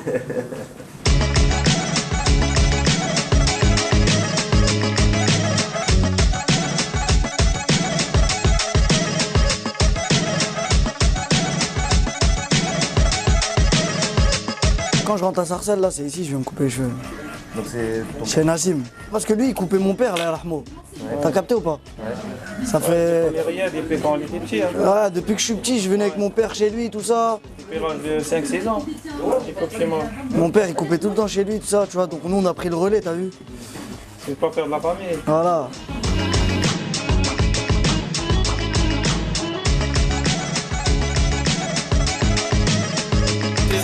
l'Algérie, même les Maliens aussi. Ils sont avec nous, même les Maliens. C'est l'ambassadeur de Sarcelles. On te dit. Viva l'Algérie. Lui, il parle arabe, tout ça. Team Sahraoui. Futur Beloumi ou Rabat Majer, Inch'Allah. Futur quoi? Beloumi. Beloumi? Beloumi ou Majer. Ça va être une figure du football algérien, Inch'Allah. Inch'Allah. Toutes nos doigts sont sur lui.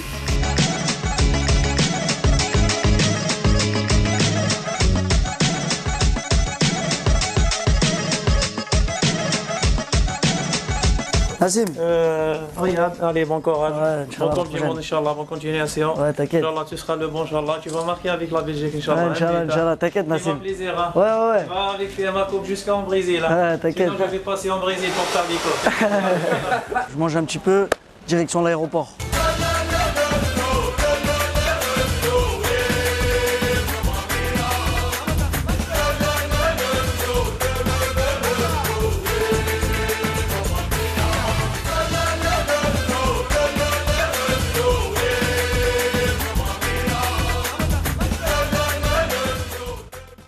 J'ai choisi l'Algérie parce que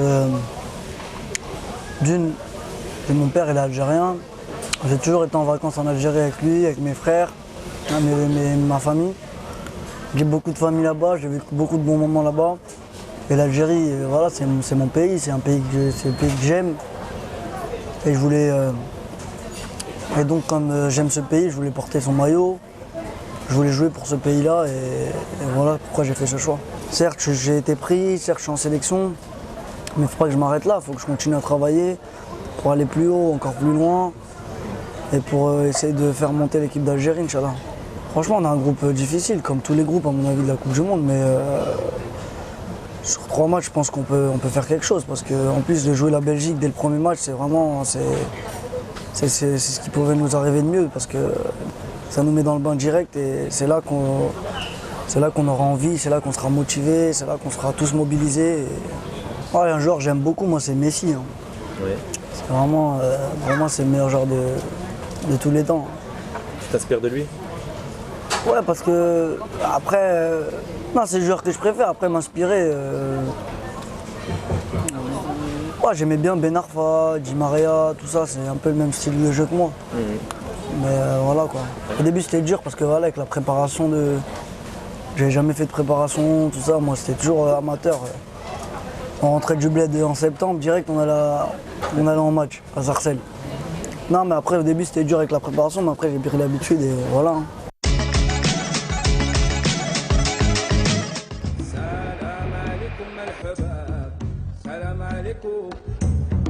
سلام عليكم الحباب سلام عليكم طولتوا علينا يا سيدي مرحبا جبتوا معاكم البشاره والنوبه طولتوا علينا يا سيدي مرحبا جبتوا معاكم البشاره والنوبه طبا ما فرزوش وجبنا الطلبه شحال زياره للقام وقبه طبا ما فرزوش جبنا الطلبه شحال زياره للقام وقبه وسلام عليكم الحباب سلام عليكم سلام عليكم الحباب.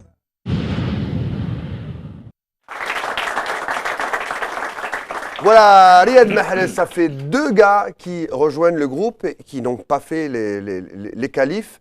Nasser Senjak, il y a quelques semaines, disait ça risque de casser un groupe, de ramener comme ça des joueurs qui n'ont pas été au charbon et qui n'ont pas qualifié l'équipe. Est-ce que vous êtes de cet avis? Est-ce que 2 joueurs comme ça qui débarquent et qui s'offrent la Coupe du Monde sans l'avoir décroché, est-ce que ça peut casser un groupe à votre avis? Non. Casser, je pense pas, mais malheureusement, ça fait partie un petit peu des choses qui sont possibles et qui peuvent paraître injustes, parce que je me mets à la place de ces 2 joueurs qui évidemment sont très heureux, mais je me mets à la place aussi de joueurs qui ont participé aux qualifications et qui ne seront pas à la Coupe du Monde. C'est pas amusant pour eux non plus. Mais ça fait partie des choix ennuyeux que doit faire Vaïd, et c'est là que le boulot d'entraîneur ou de sélectionneur est un boulot pas tout le temps amusant, c'est le moins qu'on puisse dire. L'entraîneur, il pense à quoi? À gérer les égos ou à gagner des matchs? Ben, les deux.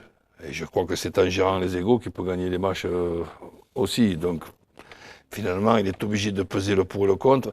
Et des fois, à défaut de ne pas avoir la bonne et la meilleure solution, ben, il se débrouille de trouver la moins mauvaise. C'est compliqué d'être coach. Hein. Zidane, il va avoir du mal à Bordeaux. Hein. Ben, on va suivre ça avec beaucoup de curiosité et beaucoup d'affection, parce que c'est déjà une très très bonne chose. Je ne le pensais pas il y a une vingtaine d'années. Vous pensez que c'est pas un peu trop tôt pour lui déjà d'être entraîneur en chef? Ben, on va voir avec qui.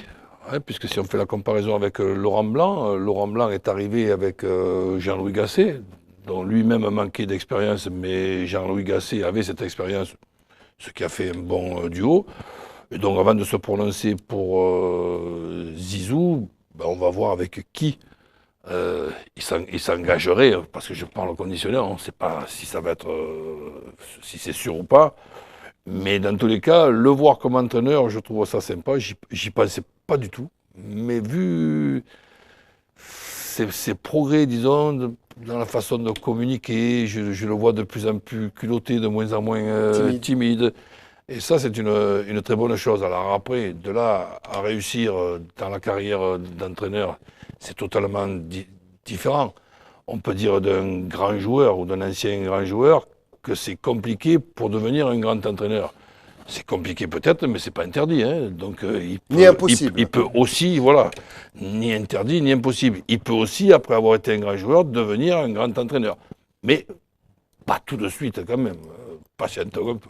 Pas tout de suite. Voilà ce que dit coach Courbis. Alors messieurs, juste une question comme ça. En Coupe du Monde, il y a 24 nations qui se battent. 32.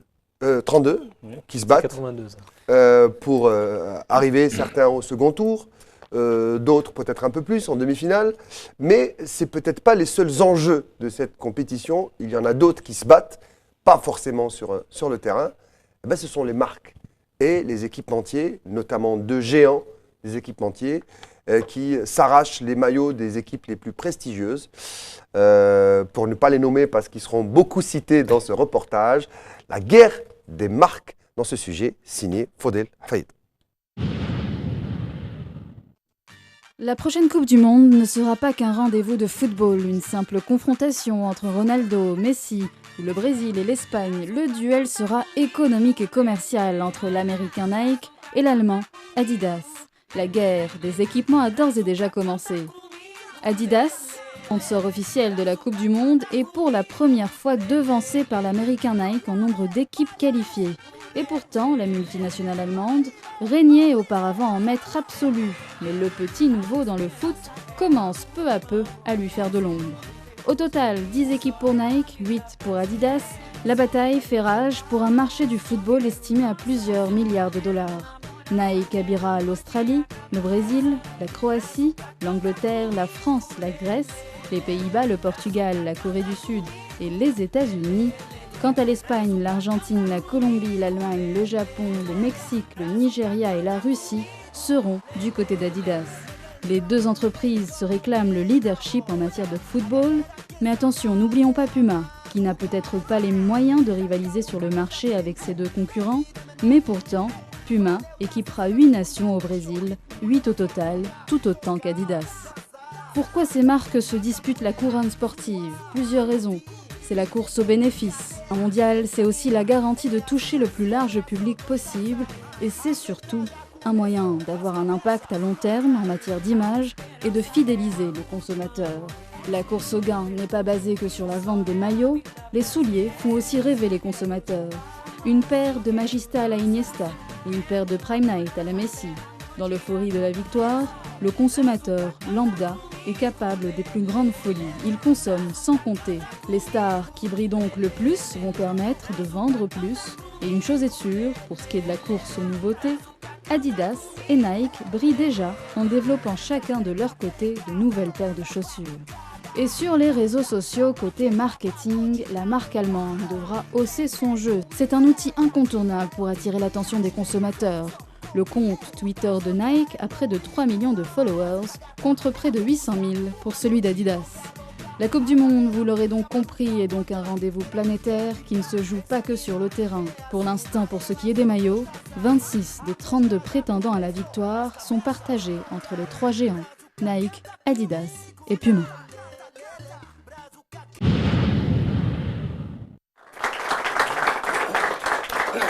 Pour ma part, messieurs, je n'aurai pas ce genre de problème. Moi, au Brésil, ce sera Tong et Djelaba. Comme ça, le problème est réglé. Alors, après justement cette première partie consacrée à la sélection des 30 joueurs, on va passer justement au reportage de la semaine. On s'est intéressé à lui tout à l'heure dans la liste. C'est un joueur qui a marqué peu de buts. Un but, je crois. C'était face au Mali comme défenseur, Halish. Qui lui se bat pour chercher donc une... Le Mali en Coupe d'Afrique en 2010. En Coupe d'Afrique en Angola, voilà pour la mémoire de Farid. Et Fawzi Benjema est parti le rencontrer à Coimbra, au Portugal, pour voir comment il évoluait et quels espoirs il nourrissait pour vivre une seconde Coupe du Monde. Reportage. Le Nasr Hussein Dey, club fondé en 1947, est l'un des plus prestigieux du foot national. Ce club a enfanté de grands noms ayant écrit l'histoire de la balle ronde algérienne, à l'image des Majer Gendouz Merzkan et autres Iril et Fergani. Il a constitué le principal vivier des Verts. Ainsi, et malgré un palmarès pas assez étoffé, un titre de championnat en 67 et une coupe en 79, avec une finale africaine l'année d'avant. Un palmarès qui ne reflète guère, faut-il le dire, son envergure et son histoire. Le Nehd ne dérobe jamais à sa réputation de club formateur. Le dernier cadeau de ce club pour la sélection nationale a pour nom Rafiq Halish, un défenseur exceptionnel qui a fait toute sa classe chez les navigateurs, avant d'aller monnayer son talent en Europe et mériter ainsi le privilège de faire partie des principaux cadres de l'équipe nationale. Zério vous embarque une nouvelle fois pour le Portugal, plus précisément à la ville Coimbra, pour vous faire découvrir l'international algérien Rafiq Halish, actuel joueur de l'Académica Coimbra, comme vous l'avez certainement jamais vu. مرحبا بكم، مرحبا بخاوتي هنايا عندي في كويمبرا، مرحبا بجزائر تي في. تقدر تحكي لنا على كيفاش داير حياتك هنايا؟ حياتي والله غير سامبل، زعما من جورني كش نجوزهم فريمون سامبل. اونطري المونطال اون جينيرال باك باش واحد يلقى راحته سيرتو حنا في الدومين تاعنا لازم تكون بيان في الدومين تاعك سي الفوتبول. الحمد لله في الفوتبول لقيت راحتي بزاف هاد ليكيب كما قلت لك عرفوا قيمتي سهلوا لي كلش داروني واحد من لي كادر تاعهم عند موميكم عند دو لوغ كادر في لي كلوب. كان الاول اللي سينيت فيه الاحتراف هو فريق بنفيكا. فريق بنفيكا ما عندي ما نقول عليه. واش من عام 2008 كان في عام 2008 وكي جيت لهنايا ريحت شهر هنايا معاهم. فولهام انا اللي حبسني شويه في فولهام سيتي الاصابات بزاف. العام الاول باك تلحق هكذاك جديد عامك الاول لازم فيه اللي تبرهن فيه اللي توري كاع الامكانيات ديالك. انا في هذاك العام اللي اصابه مرختها من بعد ما وليت روطار وكان ثاني شونجمون دونطرينور وشونجمون دونطرينور في لانجلتير شويه سبيسيال.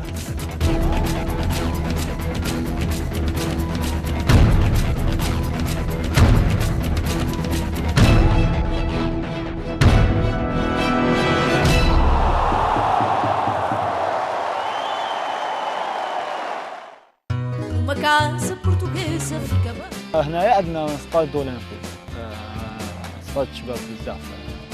ديجا ديرنييرمون لعبوا فيه البرتغال مع لوكسمبورغ.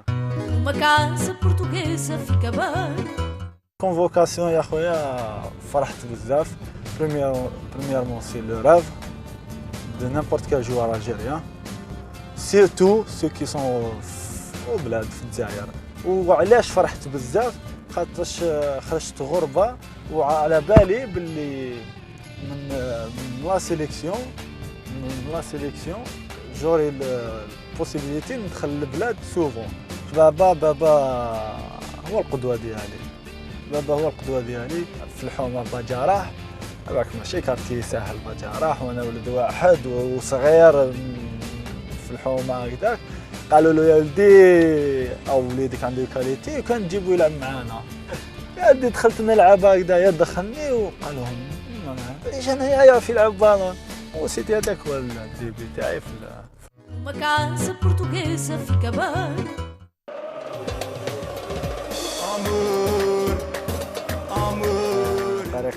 فريق القلب نصر حسين داي. هذه كنت هذه هي العام الاول ديالي سينيور هنا عام هنا 2007. هذه 2007 في لافيجري داروا هذا الماتش. هنا كنت في عمري 20 20 سنه. كابيتان ديكيب. كنت كابيتان. هذا العام طلعوا ان شاء الله. هذا العام طلع صاحبي باذن الله.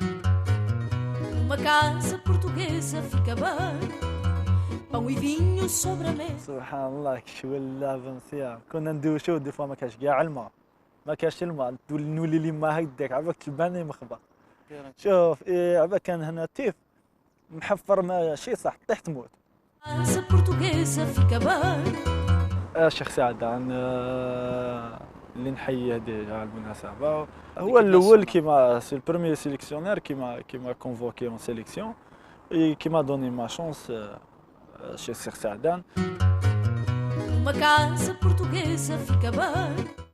هادي في ليجيبت هادي الماتش تاع مصر في اللوكار في القاهره. واش تشفى دوكا بعد دي بون سوفونير يقعدوا لك عباك كي تفوت وتجوز بخير كو دي بون سوفونير. Still Mahrez looking to drive one. What a goal! Riyad Mahrez! That is special! That is a wonder strike to put Leicester. واش تعرف على رياض محرز؟ والله يا اخي ما نكذبش عليك ما عندي حتى معلومه بصح واش راني نشوف يا خويا من طريب وبيت في غوش انفلوبي يلاه غير.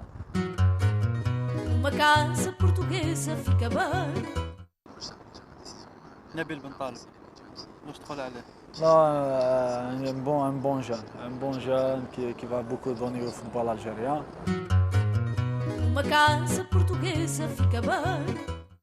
الحومه يا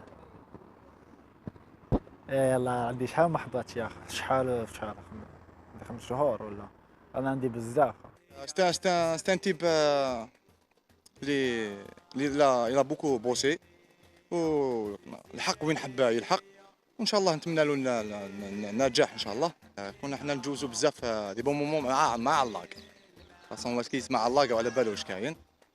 سي ان جوار وثانيك معنا ويلعب في السياسي. انا باسي دي مومون فريمون ملاح. واش نقول على حليش نقولوا ليكيب تاعنا ان شاء الله هذا العام نلعبوا على الطلعه وإلا طلعنا ان شاء الله نهدوها له ليه ورانا كاع معاه في المونديال ان شاء الله. شكون هذا؟ دادي هذا شكون هذا؟ ما تقسيش ما تقسيش هادو اللي كبروا معانا لي زونسيان ما تقسيش كاع هادو في القلب هادو خاوتي ماشي صحابي كبرت معاهم هادو في النهر. Rafik Halish compte 27 sélections depuis 2008, sa première année chez les Verts. Sous le maillot national, il a inscrit un but, c'était contre le Mali, lors du deuxième match de la CAN 2010. Une seule mais très importante réalisation qui a propulsé les Verts entraînés à cette époque par Rabih Sa'dan pour le second tour de la compétition continentale. Titulaire indiscutable lors du dernier mondial sud-africain, avec à la clé de grandes prestations, notamment dans le deuxième match face aux stars anglaises. Halish, et malgré sa longue traversée du désert, a su relever la tête et rester un atout de maître dans l'échiquier de Vahid Halilovic, étant officiellement convoqué pour le dernier regroupement qui précédera le départ pour le mondial brésilien. الجمهور نقول له ان شاء الله on va tout donner باش نفرحوه باش pour lui faire plaisir يكملوا هكذايا نو سوتيان يوقفوا معنا مع الفريق هذا وان شاء الله pourquoi pas une qualification en deuxième tour.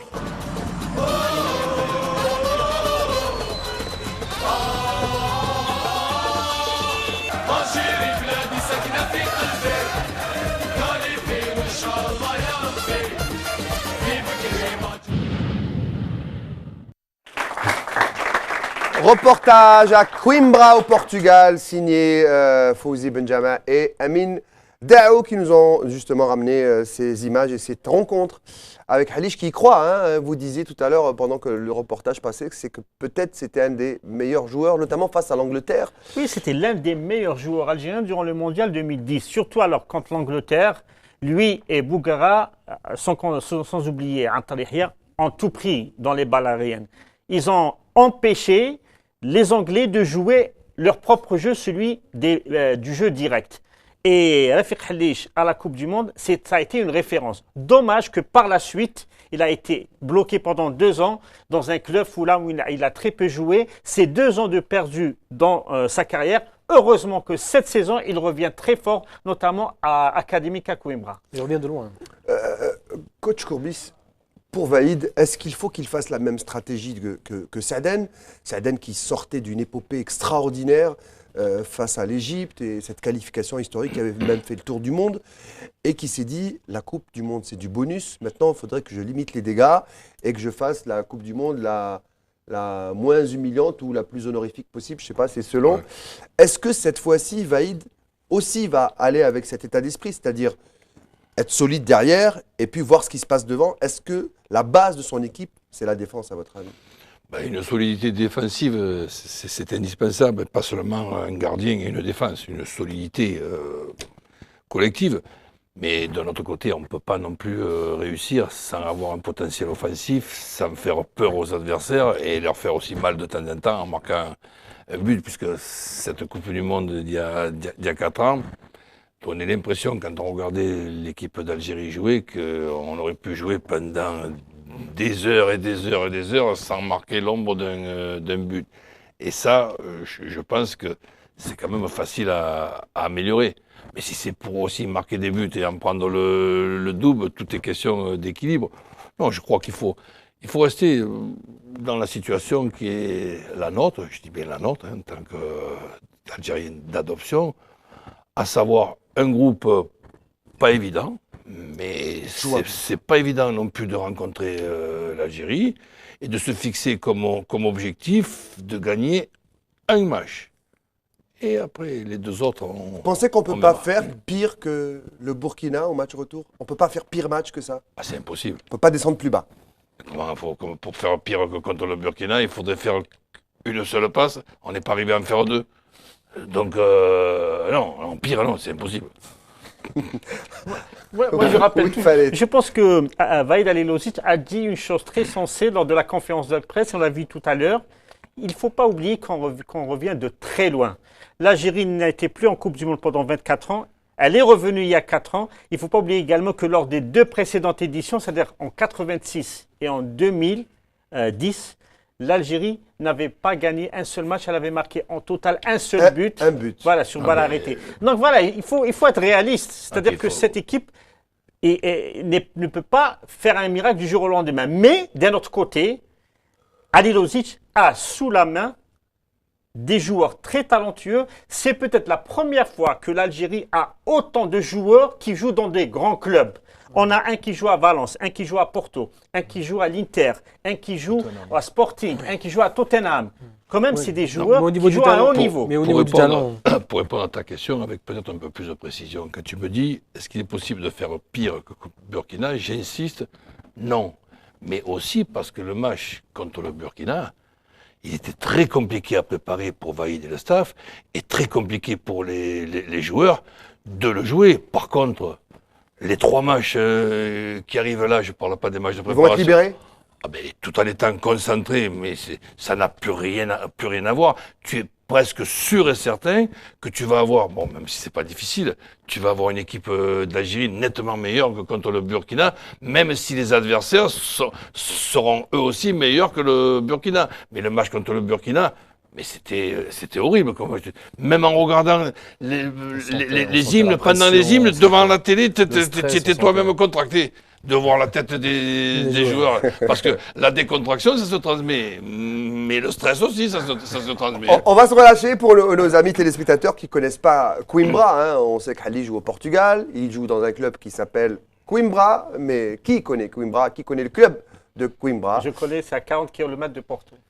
Vous connaissez, les téléspectateurs non. Alors, ce reportage.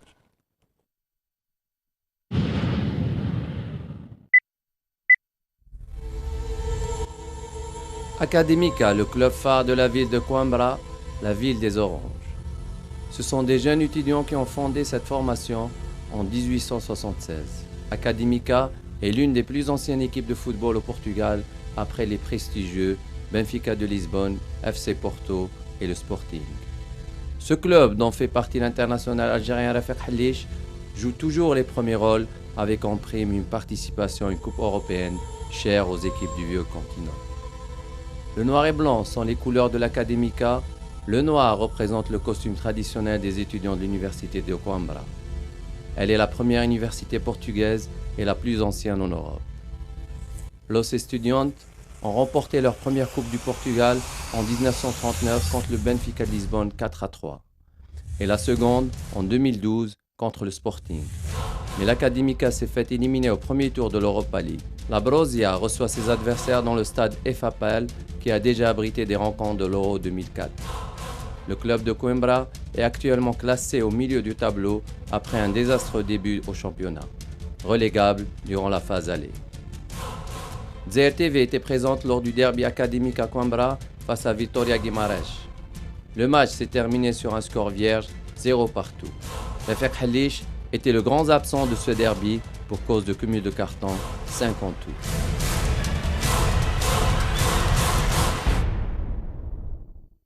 تشوفوا مورايا وكاين صحابي اللي يلعبوا كونتر غيماراش. انا je fais pas partie de match parce que je suis sanctionné عندي cumul 5 cartons jaunes. Avec difficile surtout avec une bonne ambiance à pareil. وزيد le dernier à domicile Rafik est très estimé que ce soit par ses dirigeants, le staff technique, ses coéquipiers ou par les supporters. Moi je pense que Halish c'est l'un des grands défenseurs ici au Portugal.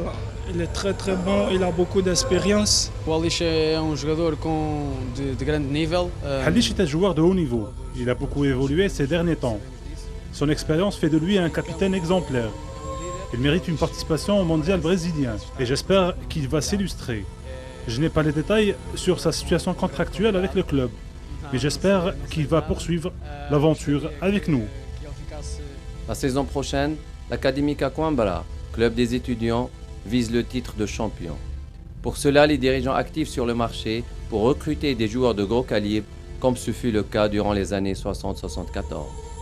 L'âge d'or de l'Académica, avec un certain jeune attaquant nommé Arthur George et Francisco Augusto Rocha, dit Lufu Chai, le petit tigre. Rocha est le meilleur joueur de football d'origine Mackenzie de tous les temps et le plus charismatique de l'histoire entière de l'Académica, après avoir passé 14 années et joué plus de 400 matchs. Halish est un bon défenseur. C'est la dernière saison dans son contrat avec l'Académica. On ne sait pas ce qui lui réserve l'avenir, mais je pense qu'il est possible de le voir prolonger son contrat avec le club.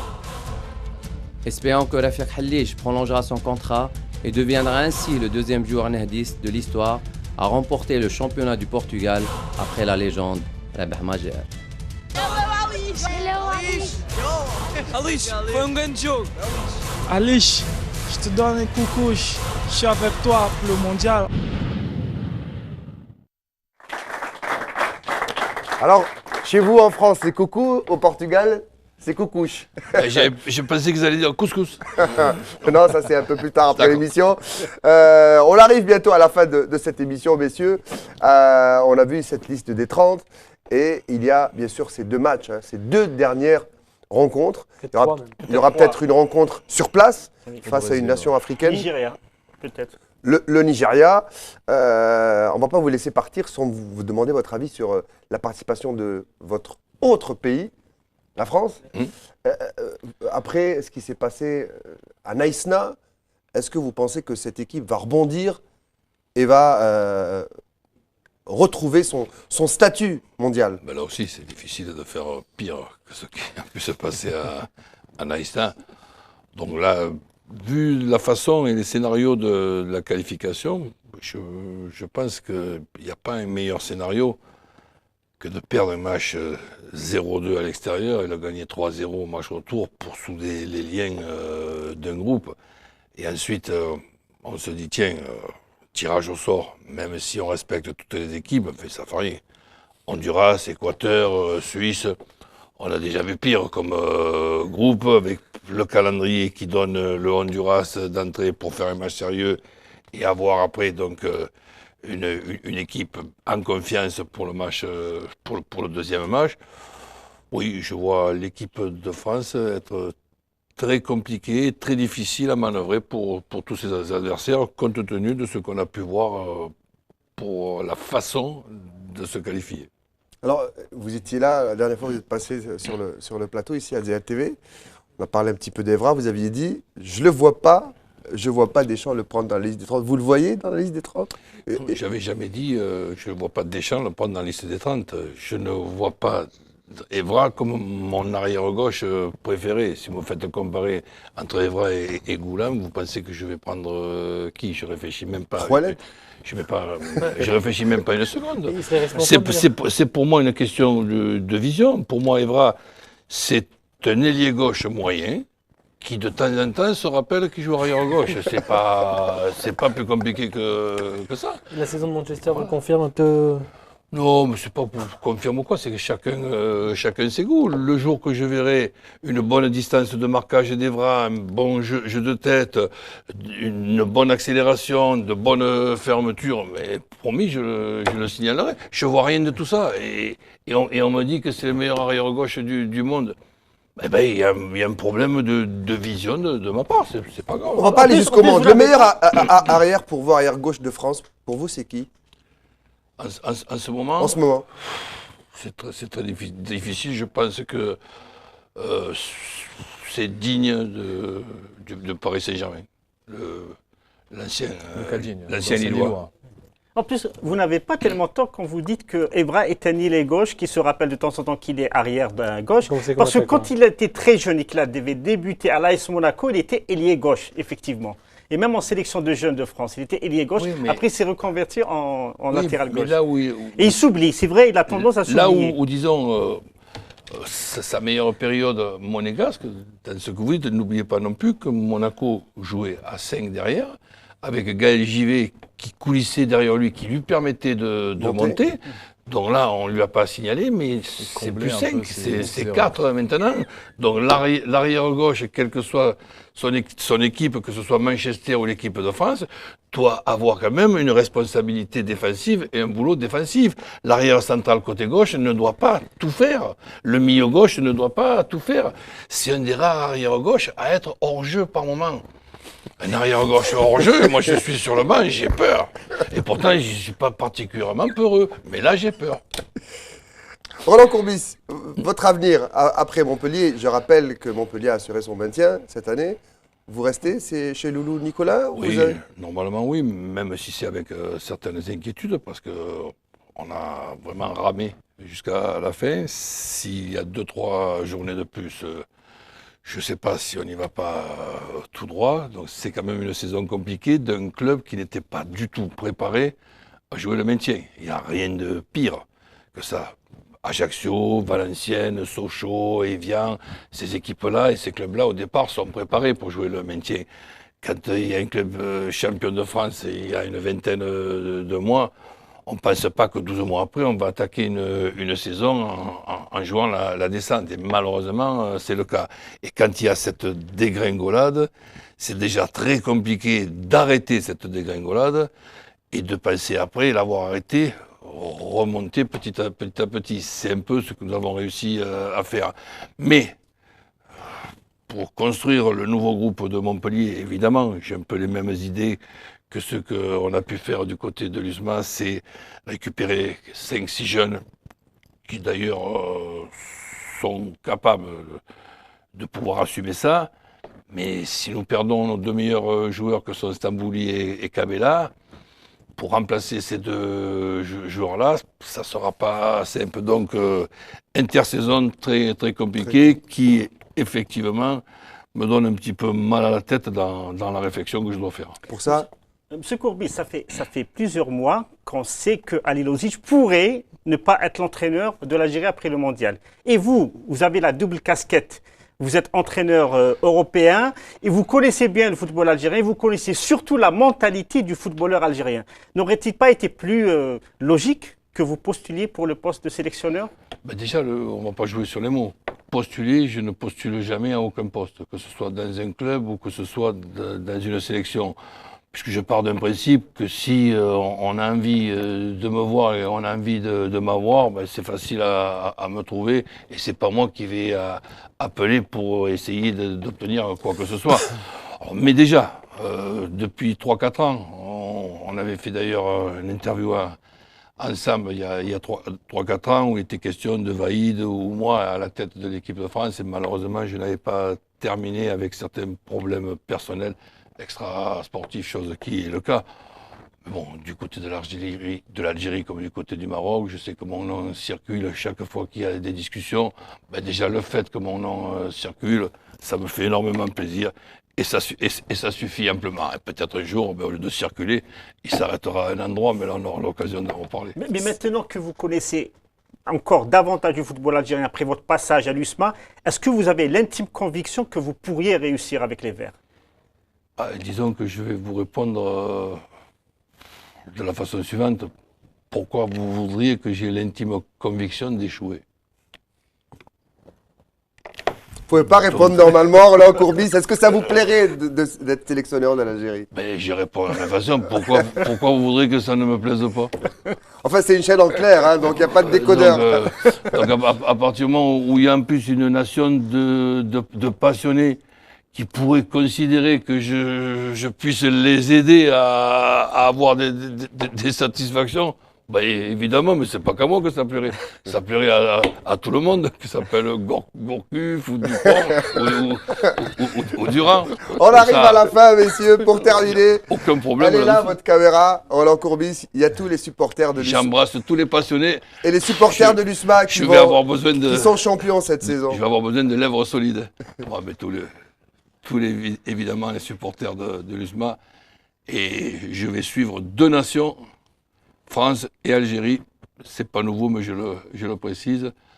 Et si des fois, il y avait l'exploit de se rencontrer. Je crois que c'est pas possible hein, en huitième de finale. Il faudrait aller en quart, je crois. Un quart en demi. Un quart en demi, ce serait pas.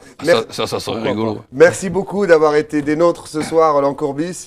Et je sais que vous reviendrez bientôt ici en Algérie. Merci messieurs, merci Momo, merci Khaled, merci Mehdi. Et merci à ces genoux de l'USMA. Ils sont minimes, je crois, hein, et qui vont s'applaudir avant la fin de cette émission. Merci à tous d'avoir été avec nous ce soir. Je vous donne rendez-vous dans quelques jours. Il reste un peu moins d'un mois avant le début de cette Coupe du Monde. Il y a encore des surprises. Et on ira également en Suisse pour vous, à Genève et à Sion pour les 2 derniers matchs de la sélection avant de s'envoler pour Sao Paulo et leurs 3 matchs et pourquoi pas plus dans cette Coupe du Monde, la 4e dans l'histoire de l'Algérie. Merci de votre fidélité. Bonsoir.